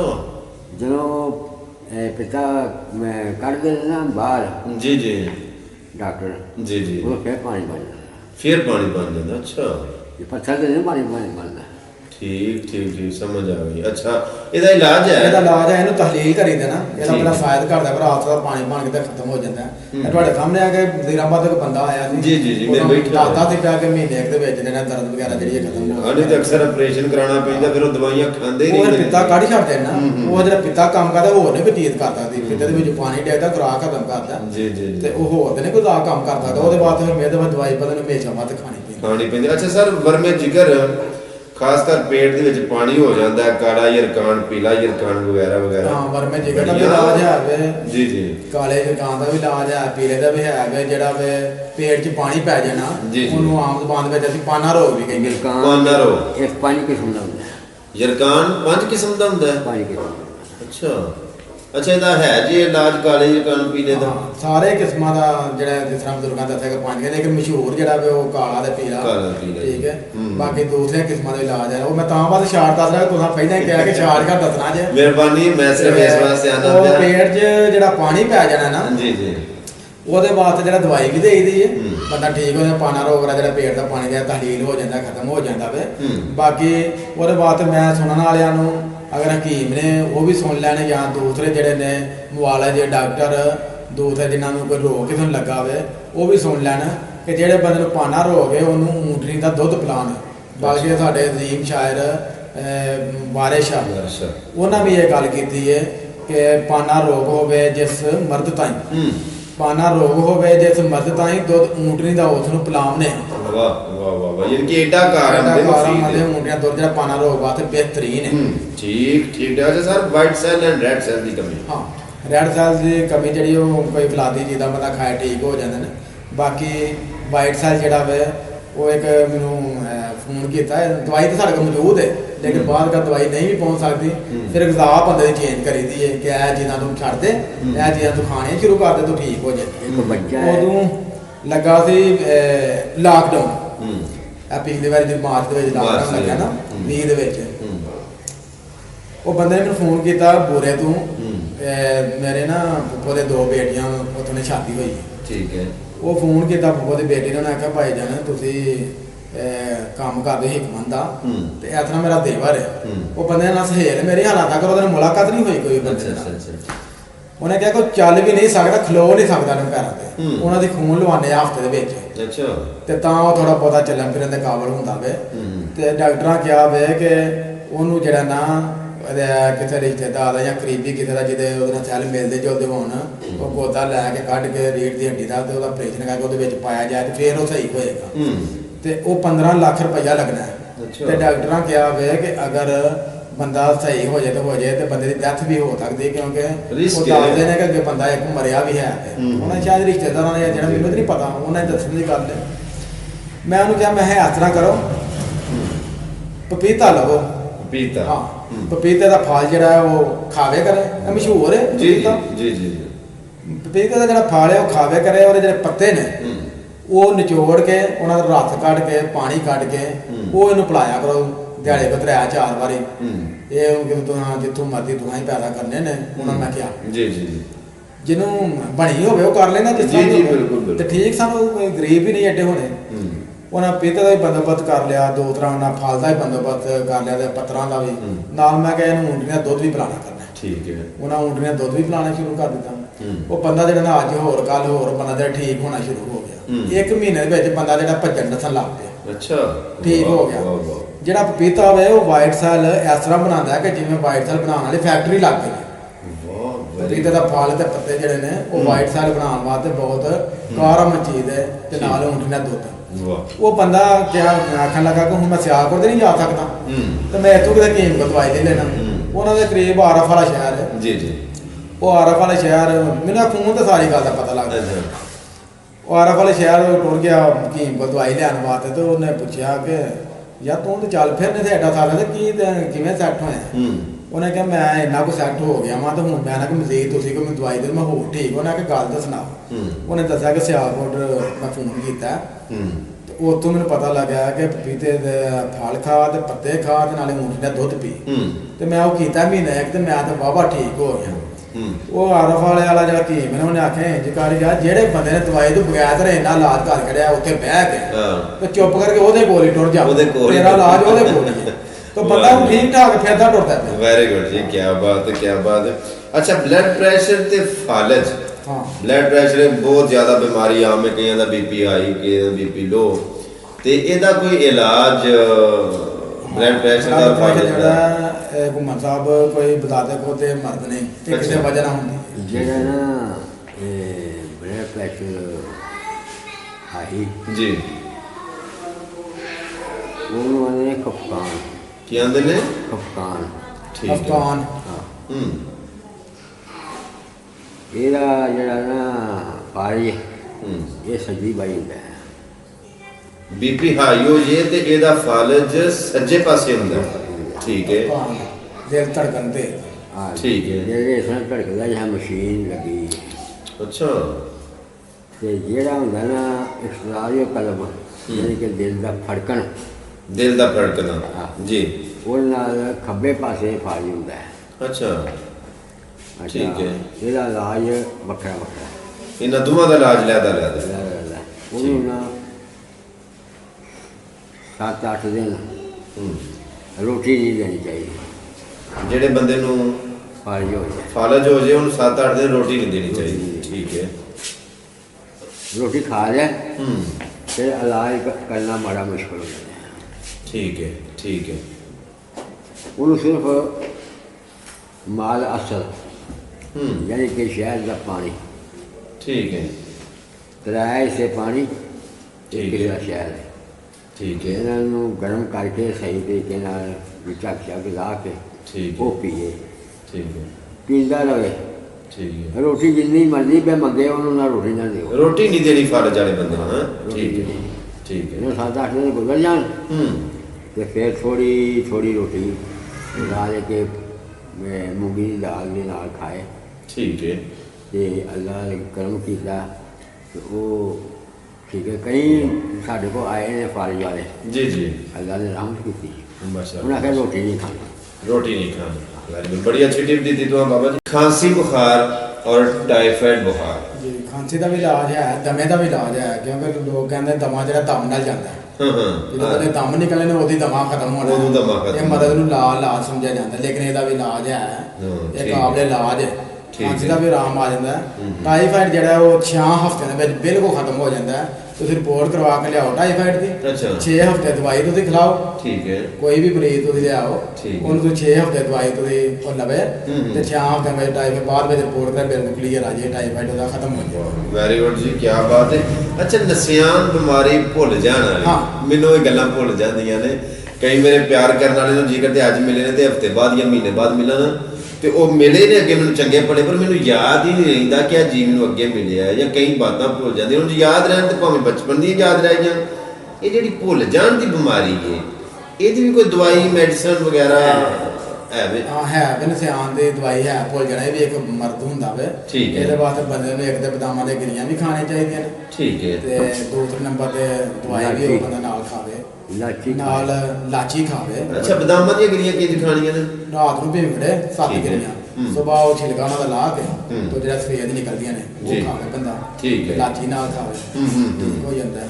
ਅੱਛਾ, ਇਹ ਤੋਤਲਾਪਨ ਜਿਹੜੇ ਹੁੰਦਾ ਹੈ, ਇਹਨੂੰ ਆਂਦੇ ਨੇ ਪੰਜਾਬੀ ਨੂੰ ਥੱਥਾ ਵੀ ਆ ਲੈਂਦੇ ਥੱਥਾ ਵੀ। ਨੇ, ਜ਼ੁਬਾਨ ਦੀ ਲੁਕਨਤ ਹੁੰਦੀ ਹੈ। ਮੈਂ ਲੁਕਨਤ ਵਿੱਚ ਪੜ੍ਹਨਾ ਚਾਹਨਾ, ਪਰ ਮੈਂ ਨਾ ਥੱਥਾ ਜਿਹੜਾ ਹੁੰਦਾ ਵੇ, ਇਹਦਾ ਵੀ ਕੋਈ ਹੈ ਇਲਾਜ? ਹਾਂ, ਇਹਨਾਂ ਦਾ ਵੀ ਇਲਾਜ ਹੋ ਜਾਂਦਾ। ਤੋਤਲੇਪਨ ਦਾ? ਤੋਤਲੇਪਨ ਦਾ ਇਲਾਜ ਹੋ ਜਾਂਦਾ, ਉਹ ਠੀਕ ਹੋ ਜਾਂਦੇ ਨੇ। ਠੀਕ ਹੈ। ਅੱਛਾ, ਅੱਖਾਂ 'ਚ ਪਾਣੀ ਆਉਂਦਾ, ਫਿਰ ਐਨਕ ਲਾਣੀ ਪੈਂਦੀ ਹੈ। ਅੱਖਾਂ 'ਚ ਜਿਹੜਾ ਪਾਣੀ ਆਉਂਦਾ ਇਹਦਾ ਇਹ ਕਈ ਵਾਰੀ ਆਰਜ਼ੀ ਤੌਰ ਤੇ ਹੁੰਦਾ ਤੇ ਕਈ ਵਾਰੀ ਹਮੇਸ਼ਾ ਵਾਸਤੇ ਆਉਂਦਾ ਹੀ ਰਹਿੰਦਾ। ਠੀਕ ਹੈ। ਕਈ ਵਾਰੀ ਆਰਜ਼ੀ ਤੌਰ ਤੇ ਹੁੰਦਾ, ਤੁਸੀਂ ਜਾਂਦੇ ਹੋ ਫਿਰ ਰਾਤ ਦੇ ਵਿੱਚ ਜੀ ਜੀ ਕਿ ਕੋਈ ਮੱਛਰ ਦਾ ਦਾਣਾ ਪਿਆ ਜਾਂ ਕੋਈ ਉਹ ਅੱਗ ਹੋ ਗਿਆ ਤੇ ਉਹ ਆਰਜ਼ੀ ਹੁੰਦਾ ਵੇ, ਆਰਜ਼ੀ। ਪਾਣੀ ਆਉਣਾ ਸ਼ੁਰੂ ਹੋ ਜਾਂਦਾ, ਪਹਿਲਾਂ ਮਲਦਾ ਵੇ, ਜੀ, ਜੀ। ਉਹ ਬੰਦਾ ਅੱਖਾਂ ਨੂੰ ਛੱਡੇ ਵਗੈਰਾ ਮਾਰ ਦੋ ਤੇ ਠੀਕ ਹੋ ਜਾਂਦਾ। ਜੀ ਜੀ। ਬਾਕੀ ਜਿਹੜਾ ਲਗਾਤਾਰ ਆਉਂਦਾ ਵਾ, ਇੱਕ ਬਿਮਾਰੀ ਹੁੰਦੀ ਹੈ, ਠੀਕ ਹੈ। ਉਹਦੇ ਵਾਸਤੇ ਦਵਾਈ ਬੰਦੇ ਨੂੰ ਖਾਣੀ ਪੈਂਦੀ ਹੈ। ਬਾਕੀ ਜਿਹੜੇ ਨਜ਼ਰ ਜਿਹੜੇ ਬੋਲ ਰਹੀ ਹੈ, ਨਜ਼ਰ ਵੀਕ ਹੋਣਾ, ਉਹ ਨਜ਼ਰ ਜਿਹੜੀ ਯਾਨੀ ਕਮਜ਼ੋਰ ਹੋ ਜਾਂਦੀ ਜੀ, ਹੈ। ਜੀ। ਕਈਆਂ ਨੂੰ ਐਨਕ ਲੱਗੀ ਹੁੰਦੀ ਹੈ, ਸ਼ੀਸ਼ਾ ਕਿਤੇ ਨੂੰ 1 ਨੰਬਰ ਲੱਗਿਆ, ਕਿਤੇ ਨੂੰ 2, ਕਿਤੇ ਜੀ, ਜੀ, ਨੂੰ ਜੀ। 2.5 ਜਾਂ ਮੂਥਲੇ ਤੇ ਸ਼ੀਸ਼ਾ ਨੰਬਰ ਲੱਗੇ ਹੁੰਦੇ ਨੇ। 5 ਸਾਗਰ ਤੇ ਉਹਦੇ ਵਾਸਤੇ ਦਵਾਈ ਅਸੀਂ ਖਿਲਾਉਂਦੇ ਆ 1 ਮਹੀਨੇ ਦੇ ਵਿੱਚ ਅੱਛਾ। 0.25 ਯਾਨੀ ਚੌਥਾ ਹਿੱਸਾ, ਜੀ ਜੀ। ਚੌਥਾ ਹਿੱਸਾ ਐਨਕ ਦਾ ਨੰਬਰ ਜਿਹੜਾ ਹੈ ਉਹ ਖਤਮ ਹੋ ਜਾਂਦਾ, ਯਾਨੀ ਘਟ ਜਾਂਦਾ। ਅਗਰ 1 ਨੰਬਰ ਕਿਸੇ ਨੂੰ ਐਨਕ ਲੱਗੀ ਹੈ ਨਾ, ਉਹ 4 ਮਹੀਨੇ ਦਵਾਈ ਖਾਵੇ ਬੰਦਾ ਤਾਂ ਉਹਦੇ 1 ਨੰਬਰ ਐਨਕ ਜਿਹੜੀ ਲੱਜ ਜਾਏਗੀ। ਵਾਹ ਵਾਹ। ਅਗਰ ਕਿਸੇ ਨੂੰ 2 ਨੰਬਰ ਲੱਗੀ ਤਾਂ 8 ਮਹੀਨੇ ਦਵਾਈ ਖਾਵੇ ਤਾਂ ਉਹਦੀ ਐਨਕ 2 ਨੰਬਰ ਲੱਜ ਜਾਏਗੀ। ਅਗਰ 3 ਲੱਗੀ ਹੈ ਨੰਬਰ ਤੇ ਉਹ ਸਾਲ 1 ਦਵਾਈ ਖਾਵੇ ਤਾਂ ਉਹਦਾ ਐਨਕ ਤੋਂ ਛੁਟਕਾਰਾ ਹਾਸਲ ਹੋ ਜਾਏਗਾ, ਉਹ ਬੰਦਾ ਠੀਕ ਹੋ ਜਾਏਗਾ। ਕੀ ਬਾਤ ਹੈ, ਕੀ ਬਾਤ ਹੈ ਜੀ। ਅੱਲਾ ਤੁਹਾਨੂੰ ਖੁਸ਼ ਇਹਦੇ ਰੱਖੇ। ਵਾਸਤੇ ਮੈਂ ਦੱਸਾਂਗਾ ਇਹ ਸੁਣਨ ਵਾਲਿਆਂ ਨੂੰ, ਅਗਰ ਹਕੀਮ ਨੇ, ਡਾਕਟਰ ਨੇ ਆਪਣੇ ਮਰੀਜ਼ਾਂ ਨੂੰ ਦੱਸਣ ਕਰਨ, ਅਗਰ ਦੂਸਰੇ ਲੋਕ ਸੁਣਦੇ ਨੇ ਉਹ ਵੀ ਦੱਸਣ ਕਿ ਇਸ ਨਜ਼ਰ ਦੀ ਕਮਜ਼ੋਰੀ ਵਾਸਤੇ ਬਦਾਮ ਦੱਸਣ ਕਰਨ। ਰੋਜ਼ਾਨਾ ਅਗਰ ਬੰਦਾ ਜਵਾਨ ਹੈ ਤੇ 21 ਗਿਰੀਆਂ ਰੋਜ਼ਾਨਾ ਰਾਤ ਨੂੰ ਭਿੰਗੜਿਆ ਕਰੇ, ਸਵੇਰ ਉਹਦਾ ਛਿਲਕਾ ਤਾਰ ਕੇ ਜਿਹੜੇ ਸਫੇਦ ਗਿਰੀਆਂ ਨਿਕਲਦੀਆਂ ਨੇ ਉਹ ਖਿਲਾਈਆਂ ਜਾਣ। ਚਾਹੇ ਉਹ ਜਿਹਦੀ ਨਜ਼ਰ ਕਮਜ਼ੋਰ ਹੈ ਉਹ ਮਰਦ ਹੈ, ਚਾਹੇ ਉਹ ਔਰਤ ਹੈ, ਜਵਾਨ ਹੈ, ਜਿਹੜੀ ਵੀ ਉਮਰ ਹੈ, ਜੀ, ਜੀ, ਜੀ। ਉਹਨਾਂ ਬਦਾਮ ਨਾਲ ਖਵਾਏ ਜਾਣ। ਅਗਰ ਦਵਾਈ ਨਹੀਂ ਖਾ ਸਕਦੇ ਤਾਂ ਬਦਾਮ ਖਵਾਉਣ ਦੀ। ਬਦਾਮਾਂ ਦਾ ਫਿਰ ਬੜਾ ਕੰਮ ਹੋਇਆ ਕਿ ਅੱਛਾ, ਭਾਵੇਂ ਫਾਰਮੀ ਹੁੰਦੇ ਸੀ ਬਦਾਮ ਕੋਈ ਵੀ ਹੋਣ, ਆ ਠੀਕ ਹੁੰਦੇ ਨੇ, ਸਿਹਤਮੰਦ ਬਦਾਮ ਲੈ ਚੰਗੇ। ਜੀ ਠੀਕ ਹੋ ਗਏ। ਅੱਛਾ, ਸਿਰ ਦਾ ਦਰਦ ਜਿਹੜਾ, ਕਈ ਅੱਧੇ ਸਿਰ ਦਾ ਦਰਦ ਹੁੰਦਾ ਹੈ ਕਿ ਪੂਰੇ ਸਿਰ ਦਾ ਦਰਦ ਹੁੰਦਾ ਹੈ? ਹਾਂ, ਸਿਰ ਦਾ ਦਰਦ ਇੱਕ ਅੱਧੇ ਸਿਰ ਦਾ ਦਰਦ ਹੁੰਦਾ ਵੇ, ਉਹਨੂੰ ਆਂਦੇ ਦਰਦ ਸ਼ਕੀਕਾ। ਜੀ ਜੀ ਜੀ। ਇੱਕ ਹੁੰਦਾ ਇਹਦਾ ਮਸਾ ਕਿਸਮਾਂ ਨੇ, ਕੋਈ 22 24 ਇਸ ਤੋਂ ਵੀ ਜ਼ਿਆਦਾ ਨੇ। ਅੱਛਾ। ਆਪਣਾ ਇੱਕ ਹਾਰ ਹੁੰਦਾ, ਇੱਕ ਬਾਰਾ ਹੁੰਦਾ। ਹਾਰ ਗਰਮੀ ਨਾਲ ਸਿਰ ਦਰਦ ਨੂੰ ਆਉਂਦੇ ਨੇ, ਬਾਰਾ ਤੇ ਸਰਦੀ ਨਾਲ ਸਿਰ ਵਗੈਰਾ ਵਗੈਰਾ। ਅੱਛਾ, ਇੰਨੀਆਂ ਕਿਸਮਾਂ? ਬਹੁਤ ਜ਼ਿਆਦਾ, ਹੋਰ ਵੀ ਕਿਸਮਾਂ ਹਨ। ਤੂੰ ਆਪੇ ਜਾ ਕੇ ਸ਼ਾਰਟ ਕਰਨਾ। ਜੀ, ਜੀ, ਇਹਨਾਂ ਜੀ। ਹੁਣ ਮੈਂ ਉਹ ਜਿੰਨੀਆਂ ਹਨ ਟੋਟਲੀ ਤੁਹਾਨੂੰ ਮੈਂ ਦੱਸਦਾ ਸਾਰੇ। ਬੱਲੇ ਬੱਲੇ। ਇਹਨਾਂ ਕਿਤਾਬਾਂ ਮੌਜੂਦ ਨੇ, ਜੀ, ਜੀ, ਕੋਈ ਜੀ। ਸ਼ਰਹ ਬਾਬ ਖੋਲ ਕੇ ਵੇਖੋ ਨਾ, ਜੀ, ਜੀ, ਇਹਦੇ ਜੀ। ਵਿੱਚ ਸਾਰੇ ਕਿਸਮਾਂ ਲਿਖੀਆਂ ਹੁੰਦੇ ਸ਼ਰਹ ਬਾਬ ਦੇ ਵਿੱਚ ਸਿਰ ਦਰਦ ਦੀਆਂ। ਹਾਂ, ਕਰ ਰਹੇ ਹਾਂ ਦਰਦ ਸ਼ਕੀਕਾ ਦੀ ਗੱਲ। ਜੀ ਜੀ। ਦਰਦ ਸ਼ਕੀਕਾ ਜਿਹੜਾ ਉਹ ਅੱਧੇ ਸਿਰ ਦਾ ਦਰਦ ਹੁੰਦਾ। ਠੀਕ ਹੈ। ਇੱਕ ਹੁੰਦਾ ਦੋਵਾਂ ਸਾਈਡਾਂ ਦੇ ਬੰਦੇ ਨੂੰ ਦਰਦ ਹੁੰਦਾ, ਇੱਧਰ ਵੀ ਹੁੰਦਾ ਤੇ ਜੀ, ਉਹ ਜੀ। ਹੁੰਦਾ ਦਰਦ ਸਾਬਾ। ਅੱਛਾ। ਠੀਕ ਹੈ, ਇਹਨਾਂ ਦੇ ਵੀ ਇਲਾਜ ਨੇ ਮੁਖਤਲਿਫ ਨੇ, ਦਰਦ ਸ਼ਕੀਕਾ ਦੇ, ਦਰਦ ਸਾਬਾ ਦੇ, ਆਮ ਦਰਦ ਸਰ ਦੇ। ਫਿਰ ਮੈਂ ਜਿਸ ਤਰ੍ਹਾਂ ਬਤਾਦਾ ਕਿ ਇੱਕ ਹਾਰ ਹੈ, ਇੱਕ ਬਾਰਾ ਦੇ, ਜੀ, ਜੀ, ਜੀ। ਯਾਨੀ ਵਗੈਰਾ ਹਾਰ ਵਗੈਰਾ। ਗਰਮੀ ਨਾਲ, ਬਾਰਾ ਸਰਦੀ ਨਾਲ। ਇਹਨਾਂ ਦੇ ਵੀ ਇਲਾਜ ਨੇ ਮੁਖਤਲਿਫ ਨੂੰ, ਜਿਸ ਤਰ੍ਹਾਂ ਕਿਸੇ ਨੂੰ ਹੁੰਦਾ ਵੀ ਉਹਦੇ ਮੁਤਾਬਕ ਉਹਨੂੰ ਦਵਾਈ ਦੇ ਤੇ ਠੀਕ ਹੋ ਜਾਏ। ਠੀਕ ਠੀਕ ਠੀਕ। ਅੱਛਾ, ਇੱਕ ਬਿਮਾਰੀ ਹੈ ਜੋੜਾਂ ਦਾ ਦਰਦ ਹੁੰਦਾ ਹੈ। ਹਾਂ। ਇਹ ਉੱਠਦਿਆਂ ਬੈਂਦਿਆਂ ਗੁੱਟਾਂ ਦੇ ਵਿੱਚ, ਗੋਡਿਆਂ ਦੇ ਵਿੱਚ, ਖਾਸ ਕਰ ਹੁਣ ਤੇ ਪਤਾ ਲੱਗ ਜੂ ਤਰਾਬੀਆਂ ਪੜਨ ਲੱਗੀ ਦੇ ਇਹ ਮੁਖਤਲਿਫ ਹੁੰਦਾ ਵੇ। ਜਿਹੜਾ ਵੱਡਿਆਂ ਜੋੜਾਂ ਦਾ ਦਰਦ ਹੈ ਉਹ ਗੈਂਠਿਆਂ ਵੀ ਹੁੰਦਾ, ਕਈਆਂ ਨੂੰ ਇੱਕ ਵਜੀਰ ਮੁਫਾਸਲ ਕਹਿੰਦੇ ਨੇ। ਫਿਰ ਇੱਕ ਛੋਟਿਆਂ ਜੋੜਾਂ ਵਿੱਚ ਦਰਦ ਹੁੰਦਾ, ਜਿਵੇਂ ਐਂਗਲਾਂ ਦੀਆਂ ਗੰਢਾਂ ਦੇ ਜੀ, ਵਿੱਚ ਜੀ, ਹੋ ਜੀ। ਗਿਆ, ਪੈਰਾਂ ਦੇ ਵਿੱਚ ਹੋ ਗਿਆ, ਉਹਨਾਂ ਦੇ ਨੇ ਨਕਰਸ। ਨਕਰਸ ਵੀ ਕਈ ਕਹਿ ਲੈਂਦੇ ਨੇ। ਇਹਨਾਂ ਦਾ ਇਲਾਜ ਜਿਹੜਾ ਉਹ ਲੈਦਾ ਗੈਂਠੀਆਂ ਦਾ, ਵਜੀਰ ਮੁਫਾਸਲ ਦਾ, ਵੱਡੀਆਂ ਜੋੜਾਂ ਦਾ ਦਰਦ ਨਿੱਕੀਆਂ ਦਾ, ਇਹਨਾਂ ਦਾ ਲੈਦਾ ਇਲਾਜ ਤੇ ਠੀਕ ਹੋ ਜਾਂਦੇ ਬੰਦੇ, ਬਹੁਤ ਜਲਦੀ ਸਹੀ ਹੋ ਜਾਂਦੇ ਨੇ। ਠੀਕ ਹੈ। ਤੇ ਕਈਆਂ ਨੂੰ ਯੂਰੋ ਕੈਸਰ ਦੀ ਵਜ੍ਹਾ ਨਾਲ ਮਰਦੇ। ਹਾਂ ਹਾਂ, ਬਿਲਕੁਲ ਬਿਲਕੁਲ ਬਿਲਕੁਲ। ਕਈਆਂ ਨੇ ਯੂਰੋ ਕੈਸਰ ਵੱਜ ਜਾਂਦਾ ਵੇ, ਹੈ ਜਿਹੜਾ ਇਸ ਚੀਜ਼ ਯੂਰੋ ਕੈਸਰ ਦਾ ਇਲਾਜ ਹੈ, ਵਾਹ ਵਾਹ ਵਾਹ, ਬੰਦੇ ਠੀਕ ਹੋ ਜਾਂਦੇ ਨੇ। ਰੱਬ ਤੁਹਾਡੀ ਖੈਰ ਕਰੇ। ਆ ਤੇ ਬਹੁਤ ਜ਼ਿਆਦਾ ਮਰਜ਼ ਦਿਨੋਂ ਦਿਨ, ਜਿਵੇਂ ਸ਼ੂਗਰ ਵੱਧ ਗਈ ਹੈ ਨਾ, ਹਾਂ, ਯੂਰੋ ਕੈਸਰ ਦਾ ਬੜਾ ਮਸਲਾ ਹੈ ਲੋਕਾਂ ਬਹੁਤ ਜ਼ਿਆਦਾ ਨੂੰ। ਮਸਲਾ ਜਦੋਂ ਹੈ। ਵੱਧ ਹੈ ਨਾ ਤੇ ਬੰਦੇ ਦੇ ਕੋਈ ਚੀਕਾਂ ਕਢਾ ਦਿੰਦਾ। ਕੈਂਸਰ ਜਿਹੜਾ ਮਰਜ਼ ਹੁੰਦੀ ਨਾ, ਜੀ ਜੀ, ਉਹ ਖੂਨ ਦਾ ਮਾਦਾ ਫਾਸਲ ਹੁੰਦਾ ਹੈ। ਉਹ ਖੂਨ ਦਾ ਮਾਦਾ ਫਾਸਦ ਹੁੰਦਾ ਹੈ। ਜੀ ਜੀ ਜੀ ਜੀ, ਠੀਕ ਹੈ ਜਦੋਂ ਖੂਨ ਦੌਰਾ ਕਰਦਾ ਹੈ ਨਾ, ਜੀ ਜਿਸੇ ਖੂਨ ਜੀ ਜੀ, ਜਾਂਦਾ ਹੈ, ਠੀਕ ਹੈ, ਉਸੇ में दर्द शुरू हो जाता है। ਠੀਕ ਠੀਕ ਠੀਕ ਠੀਕ ਠੀਕ। ਚਲੋ ਬਿਹਤਰ ਹੋ ਗਿਆ ਜੀ, ਤੁਹਾਡੇ ਕੋਲ ਇਹਦਾ ਹੱਲ ਹੈ ਵੀ ਦਵਾਈ ਹੈ ਵੀ ਤੇ ਵੇਖਣਾ ਬੇਹਤਰੀਨ ਇਲਾਜ ਹੈ ਜ਼ਰਾ ਆਸਾਨੀ ਹੋ ਗਈ ਪਬਲਿਕ ਵਾਸਤੇ। ਅੱਛਾ, ਰਸੌਲੀਆਂ, ਹਾਂ ਇਹ ਜਿਸਮ 'ਚ ਰਸੌਲੀਆਂ ਬਣ ਰਸੌਲੀਆਂ ਜਾਂਦੀਆਂ, ਜਿਹੜੀਆਂ ਨੇ ਮਾਤਾ ਜੰਮ ਜਾਂਦੇ ਤੇ ਕੋਈ ਜੜ ਨਹੀਂ ਕੋਈ ਵੀ ਹੁੰਦੀ। ਠੀਕ ਇਹ ਹੈ, ਜੋ ਦਵਾਈ ਦੇ ਨਾ ਤਹਿਲੀਲ ਹੋ ਜਾਂਦੀਆਂ ਨੇ। ਅੱਛਾ, ਤਹਿਲੀਲ ਠੀਕ ਹੋ ਹੈ। ਜਾਂਦੇ ਨੇ, ਜਿਹੜਾ ਬੰਦੇ ਬਾਡੀ ਹੈ, ਜਿਹੜਾ ਬੰਦਾ ਜਿਸਮ ਹੈ ਆਪਣੀ ਅਸਲੀ ਹਾਲਤ ਦੇ ਵਿੱਚ ਆ ਜਾਂਦਾ ਵਾ। ਠੀਕ ਜਿਹੜਾ ਹੈ, ਕੈਂਸਰ ਉਹਦੇ ਜੜ੍ਹਾਂ ਹੁੰਦੀਆਂ ਨੇ, ਜੀ ਜੀ, ਬਿਲਕੁਲ ਬਿਲਕੁਲ ਬਿਲਕੁਲ। ਉਹਦਾ ਇਲਾਜ ਜਿਹੜਾ ਲੈਦਾ ਰਸੌਲੀਆਂ ਦਾ ਲੈਦਾ, ਰਸੌਲੀਆਂ ਵੀ ਠੀਕ ਹੋ ਜਾਂਦੀਆਂ। ਰਸੌਲੀਆਂ ਵੀ ਠੀਕ ਹੋ ਜਾਂਦੀਆਂ ਨੇ। ਅੱਛਾ, ਗਿੱਲੜ, ਇਹ ਜਿਹੜਾ ਮਤਲਬ ਗਲੇ ਦੇ ਬੋਲ ਦਿੰਦੇ ਤੇ ਮਿਸਾਲ ਯਾਦ ਆਵੇ, ਪਰ ਗੱਲ ਲੰਮੀ ਹੋ ਜਾਣੀ ਵੀ ਗਿੱਲੜ ਦਾ ਸਾਡੇ ਕੋਲ ਇਲਾਜ ਹੈ। ਹਾਂ। ਉਹ ਜਿਹਦੇ ਵੇਖਿਆ ਸੀ ਨਾ ਰਹਿ ਜਾਂਦੇ ਨੇ, ਯਾਦ ਜੇ ਨਾ ਉਹ ਵਾਲੀ। ਯਾਦ। ਅੱਛਾ, ਤੇ ਉਹ ਗਿੱਲੜ ਦਾ ਕੋਈ ਇਲਾਜ ਹੈ ਵੇ? ਗਿੱਲੜ ਦਾ ਇਲਾਜ ਹੈ ਵੇ, ਇੱਕ ਤੇ ਇਹਦੀ ਦਵਾਈ ਉਹਦੀ ਜਿਵੇਂ ਉਹਨੇ ਕੀਤਾ ਸੀ ਹੁਣ ਹੁੰਦੇ ਨੇ। ਇਹ ਦਵਾਈ ਜਿਹੜੀ ਹੈ ਨਾ ਅਸੀਂ ਬਣਾ ਕੇ ਦਿੰਦੇ ਆ। ਠੀਕ ਹੈ, ਦੂਸਰੀ ਜਿਹੜੀ ਇਹ ਬੰਦੇ ਨੂੰ ਆਪੇ ਵੀ ਦੱਸੀਦਾ ਹੈ, ਇੱਕ ਹਲਵਾ ਜਿਹਾ ਬਣਾ ਕੇ ਤਿਆਰ ਕਰਕੇ ਉਹ ਗਲੇ ਤੇ ਲੇਪ ਕਰਨੀ ਹੁੰਦੀ ਹੈ, ਫਿਰ ਪੱਟੀ ਬੰਨ੍ਹਣੀ ਹੁੰਦੀ ਹੈ। ਅੱਛਾ, ਤੇ ਉਹ ਫਿਰ ਜਦੋਂ ਲਾਉਂਦਾ ਨਾ ਬੰਦਾ, ਠੀਕ। ਉਹ ਤਹਿਲੀਲ ਹੁੰਦਾ ਜਾਂਦਾ ਆਸਤਾ ਆਸਤਾ। ਬੰਦਾ ਜਿਹੜਾ ਜਿਸਮ ਜਿਹੜਾ ਆਪਣੀ ਨਾਰਮਲ ਹਾਲਤ ਦੇ ਵਿੱਚ ਆ ਜਾਂਦਾ, ਗਿੱਲੜ ਜਿਹੜਾ ਬੰਦੇ ਦਾ ਖਤਮ ਹੋ ਜਾਂਦਾ। Very ਕੋਈ ਤੇ ਉਹ ਲੋਕਾਂ ਨੂੰ ਆਪ ਹੀ ਬਣਾਉਣੀ ਪੈਂਦੀ ਹੈ, ਏਡੀ ਕੋਈ ਮੁਸ਼ਕਲ ਨਹੀਂ ਕੋਈ ਵੀ। ਅੱਛਾ। 3-4 ਚੀਜ਼ਾਂ ਨੇ, ਅੱਛਾ। ਉਹ ਬੰਦਾ ਬਣਾ ਕੇ ਹਲਵਾ ਬਣਾ ਕੇ ਤਿਆਰ ਕਰਕੇ ਜੋ ਲਾਉਂਦਾ, ਉਹ ਗਿੱਲੜ ਜਿਹੜਾ ਤਹਿਲੀਲ ਹੋ ਜਾਂਦਾ। ਬਾਕੀ ਦਵਾਈ ਖਾਣ ਵਾਸਤੇ ਦੇਈਦੀ ਹੈ, ਠੀਕ। ਉਹ ਅੰਦਰੂਨੀ ਤੌਰ ਤੇ ਅਸਰ ਕਰਦੀ ਹੈ। ਠੀਕ ਹੈ। ਜਿਹੜਾ ਨਬੀ ਹੁੰਦਾ ਨਾ, ਨਬੀ, ਹਾਂ, ਜਾਂ ਰਸੂਲ, ਜੀ, ਉਹਨਾਂ ਵਿੱਚ 4 ਚੀਜ਼ਾਂ ਹੁੰਦੀਆਂ। ਉਹਨਾਂ 'ਚ 4 ਚੀਜ਼ਾਂ ਨਹੀਂ ਹੁੰਦੀਆਂ। ਕਿਹੜੀਆਂ ਕਿਹੜੀਆਂ? ਇੱਕ ਤੇ ਉਹਨਾਂ ਦਾ ਜਨੂਨ ਨਹੀਂ ਹੁੰਦਾ। ਨਬੀ 'ਚ ਜਨੂਨ ਨਹੀਂ ਹੁੰਦਾ। ਵਾਹ, ਸੁਭਾਨ ਅੱਲਾਹ। ਜਨੂਨ ਤੋਂ ਉਹ ਪਾਕ ਹੁੰਦੇ ਨੇ। ਜੀ। ਦੂਸਰਾ ਗੱਲ ਹੈ ਕਿ ਉਹ ਸ਼ਾਇਰ ਨਹੀਂ ਹੁੰਦੇ। ਸ਼ਾਇਰ ਨਹੀਂ ਹੁੰਦੇ, ਨਹੀਂ ਹੁੰਦੇ, ਨਬੀ ਸ਼ਾਇਰ ਨਹੀਂ ਹੁੰਦੇ। ਠੀਕ ਹੈ, ਸ਼ਾਇਰ ਨਹੀਂ ਹੁੰਦਾ। ਸੁਭਾਨ ਅੱਲਾਹ। और तीसरी चीज़ है कि नबी कहा नहीं था, यानी कि मुश्किल ਫਾਲਾ ਪਾਉਣ ਵਾਲਾ ਜਿਹੜਾ पाना है। ਤੇਵੇ ਲਾਉਣ ਵਾਲੇ ਤੇਵੇ ਨਹੀਂ ਲਾਉਣ ਹੁੰਦੇ। ਠੀਕ ਹੈ। चौथी चीज़ है कि नबी जादूगर नहीं था। ਵਾਹ ਵਾਹ ਵਾਹ ਵਾਹ, ਸੁਭਾਨ ਅੱਲਾਹ, ਸੁਭਾਨ। ये 4 चीज़ां नबूवत दी कोई नहीं। ये नबूवत इस चीज़ों से पाक है। ਵਾਹ, ਸੁਭਾਨ, ਬੇਸ਼ੱਕ। और ਇਹ ਆਮ ਲੋਕਾਂ ਨੂੰ ਹੋ ਜਾਂਦੀਆਂ ਨੇ ਚੀਜ਼ਾਂ ਕਿ ਜਿਹੜਾ ਮਸਾਲੇ ਦੇ ਹੈ ਉਸ ਵਕਤ ਇਹ ਵਬਾਈ ਮਰਜ਼ ਵਬਾਈ ਮਰਜ਼ ਨਬੂਵਤ ਨੂੰ ਨਹੀਂ ਦੀ ਅੱਛਾ, ਠੀਕ ਹੈ। ਕਿ ਨਬੀ ਜਿਹੜਾ ਇਹਨਾਂ ਚੀਜ਼ਾਂ ਤੋਂ ਪਾਕ ਹੁੰਦਾ ਹੈ। ਵਾਹ ਵਾਹ, ਸੁਭਾਨ ਅੱਲਾਹ। ਠੀਕ ਹੈ। ਫਿਰ ਨਬੀ ਜਿਹੜਾ ਉਹ ਆਵਾਮ ਵਾਸਤੇ ਹਰ ਚੀਜ਼ ਵਾਸਤੇ ਆਸਾਨੀ ਢੂੰढਦਾ ਹੈ। ਠੀਕ ਹੈ, ਆਸਾਨੀ। ਕਿ ਮੇਰੇ ਬੰਦੇ ਜਿਹੜੇ ਨੇ, ਜਿਹੜੇ ਅੱਲਾ ਦੇ ਬੰਦੇ ਜਿਹੜੇ ਨੇ, ਉਹ ਉਹਨਾਂ ਨੂੰ ਤਕਲੀਫ ਨਾ ਹੋਵੇ ਕੋਈ। ਬੇਸ਼ੱਕ ਬੇਸ਼ੱਕ। ਉਹਨਾਂ ਨੂੰ ਹੁੰਦਾ ਹੈ ਕਿ ਨਬੀ ਦਾ ਹੁਕਮ ਅੱਲਾ ਦਾ ਹੁਕਮ ਹੈ। ਵਾਹ ਵਾਹ, ਬੇਸ਼ੱਕ ਜੀ, ਸੁਭਾਨ ਅੱਲਾਹ। ਨਬੀ ਦਾ ਹੁਕਮ ਅੱਲਾ ਦਾ ਹੁਕਮ ਹੈ। ਅੱਲਾ ਦਾ ਹੁਕਮ ਜੀ ਜੀ, ਕਿਉਂਕਿ ਅੱਲਾ ਦੇ ਹੁਕਮ ਤੋਂ ਬਗੈਰ ਉਹਨਾਂ ਗੱਲ ਕਰਨੀ ਹੀ ਨਹੀਂ, ਤੇ ਜੋ ਉਹਨਾਂ ਬੋਲਣਾ ਉਹਦੇ ਹੁਕਮ ਦੇ ਨਾਲ ਬੋਲਣਾ, ਉਹਦੇ ਹੁਕਮ ਤੋਂ ਬਗੈਰ। ਵਾਹ, ਸੁਭਾਨ ਅੱਲਾਹ, ਕਿੱਡੀ ਸੋਹਣੀ ਬਾਣੀ। ਉਹਨਾਂ ਦੀ ਸੀਰਤ ਤੇ ਸੂਰਤ ਦੇਖ ਲਓ, ਜੀ ਪਾਕ ਸਾਫ ਹੋਵੇ। ਅੱਛਾ, ਜੀ ਉਸ ਚੀਜ਼ ਦੀ ਕਿ ਜਿਹੜਾ ਈਮਾਨ ਨਬੀ ਦੇਵੇ, ਜੀ, ਉਹ ਹੀ ਬੰਦਾ ਕਾਮਯਾਬ ਹੈ। ਉਹੀ ਬੰਦਾ ਕਾਮਯਾਬ। ਦੂਸਰਾ ਕੋਈ ਨਹੀਂ।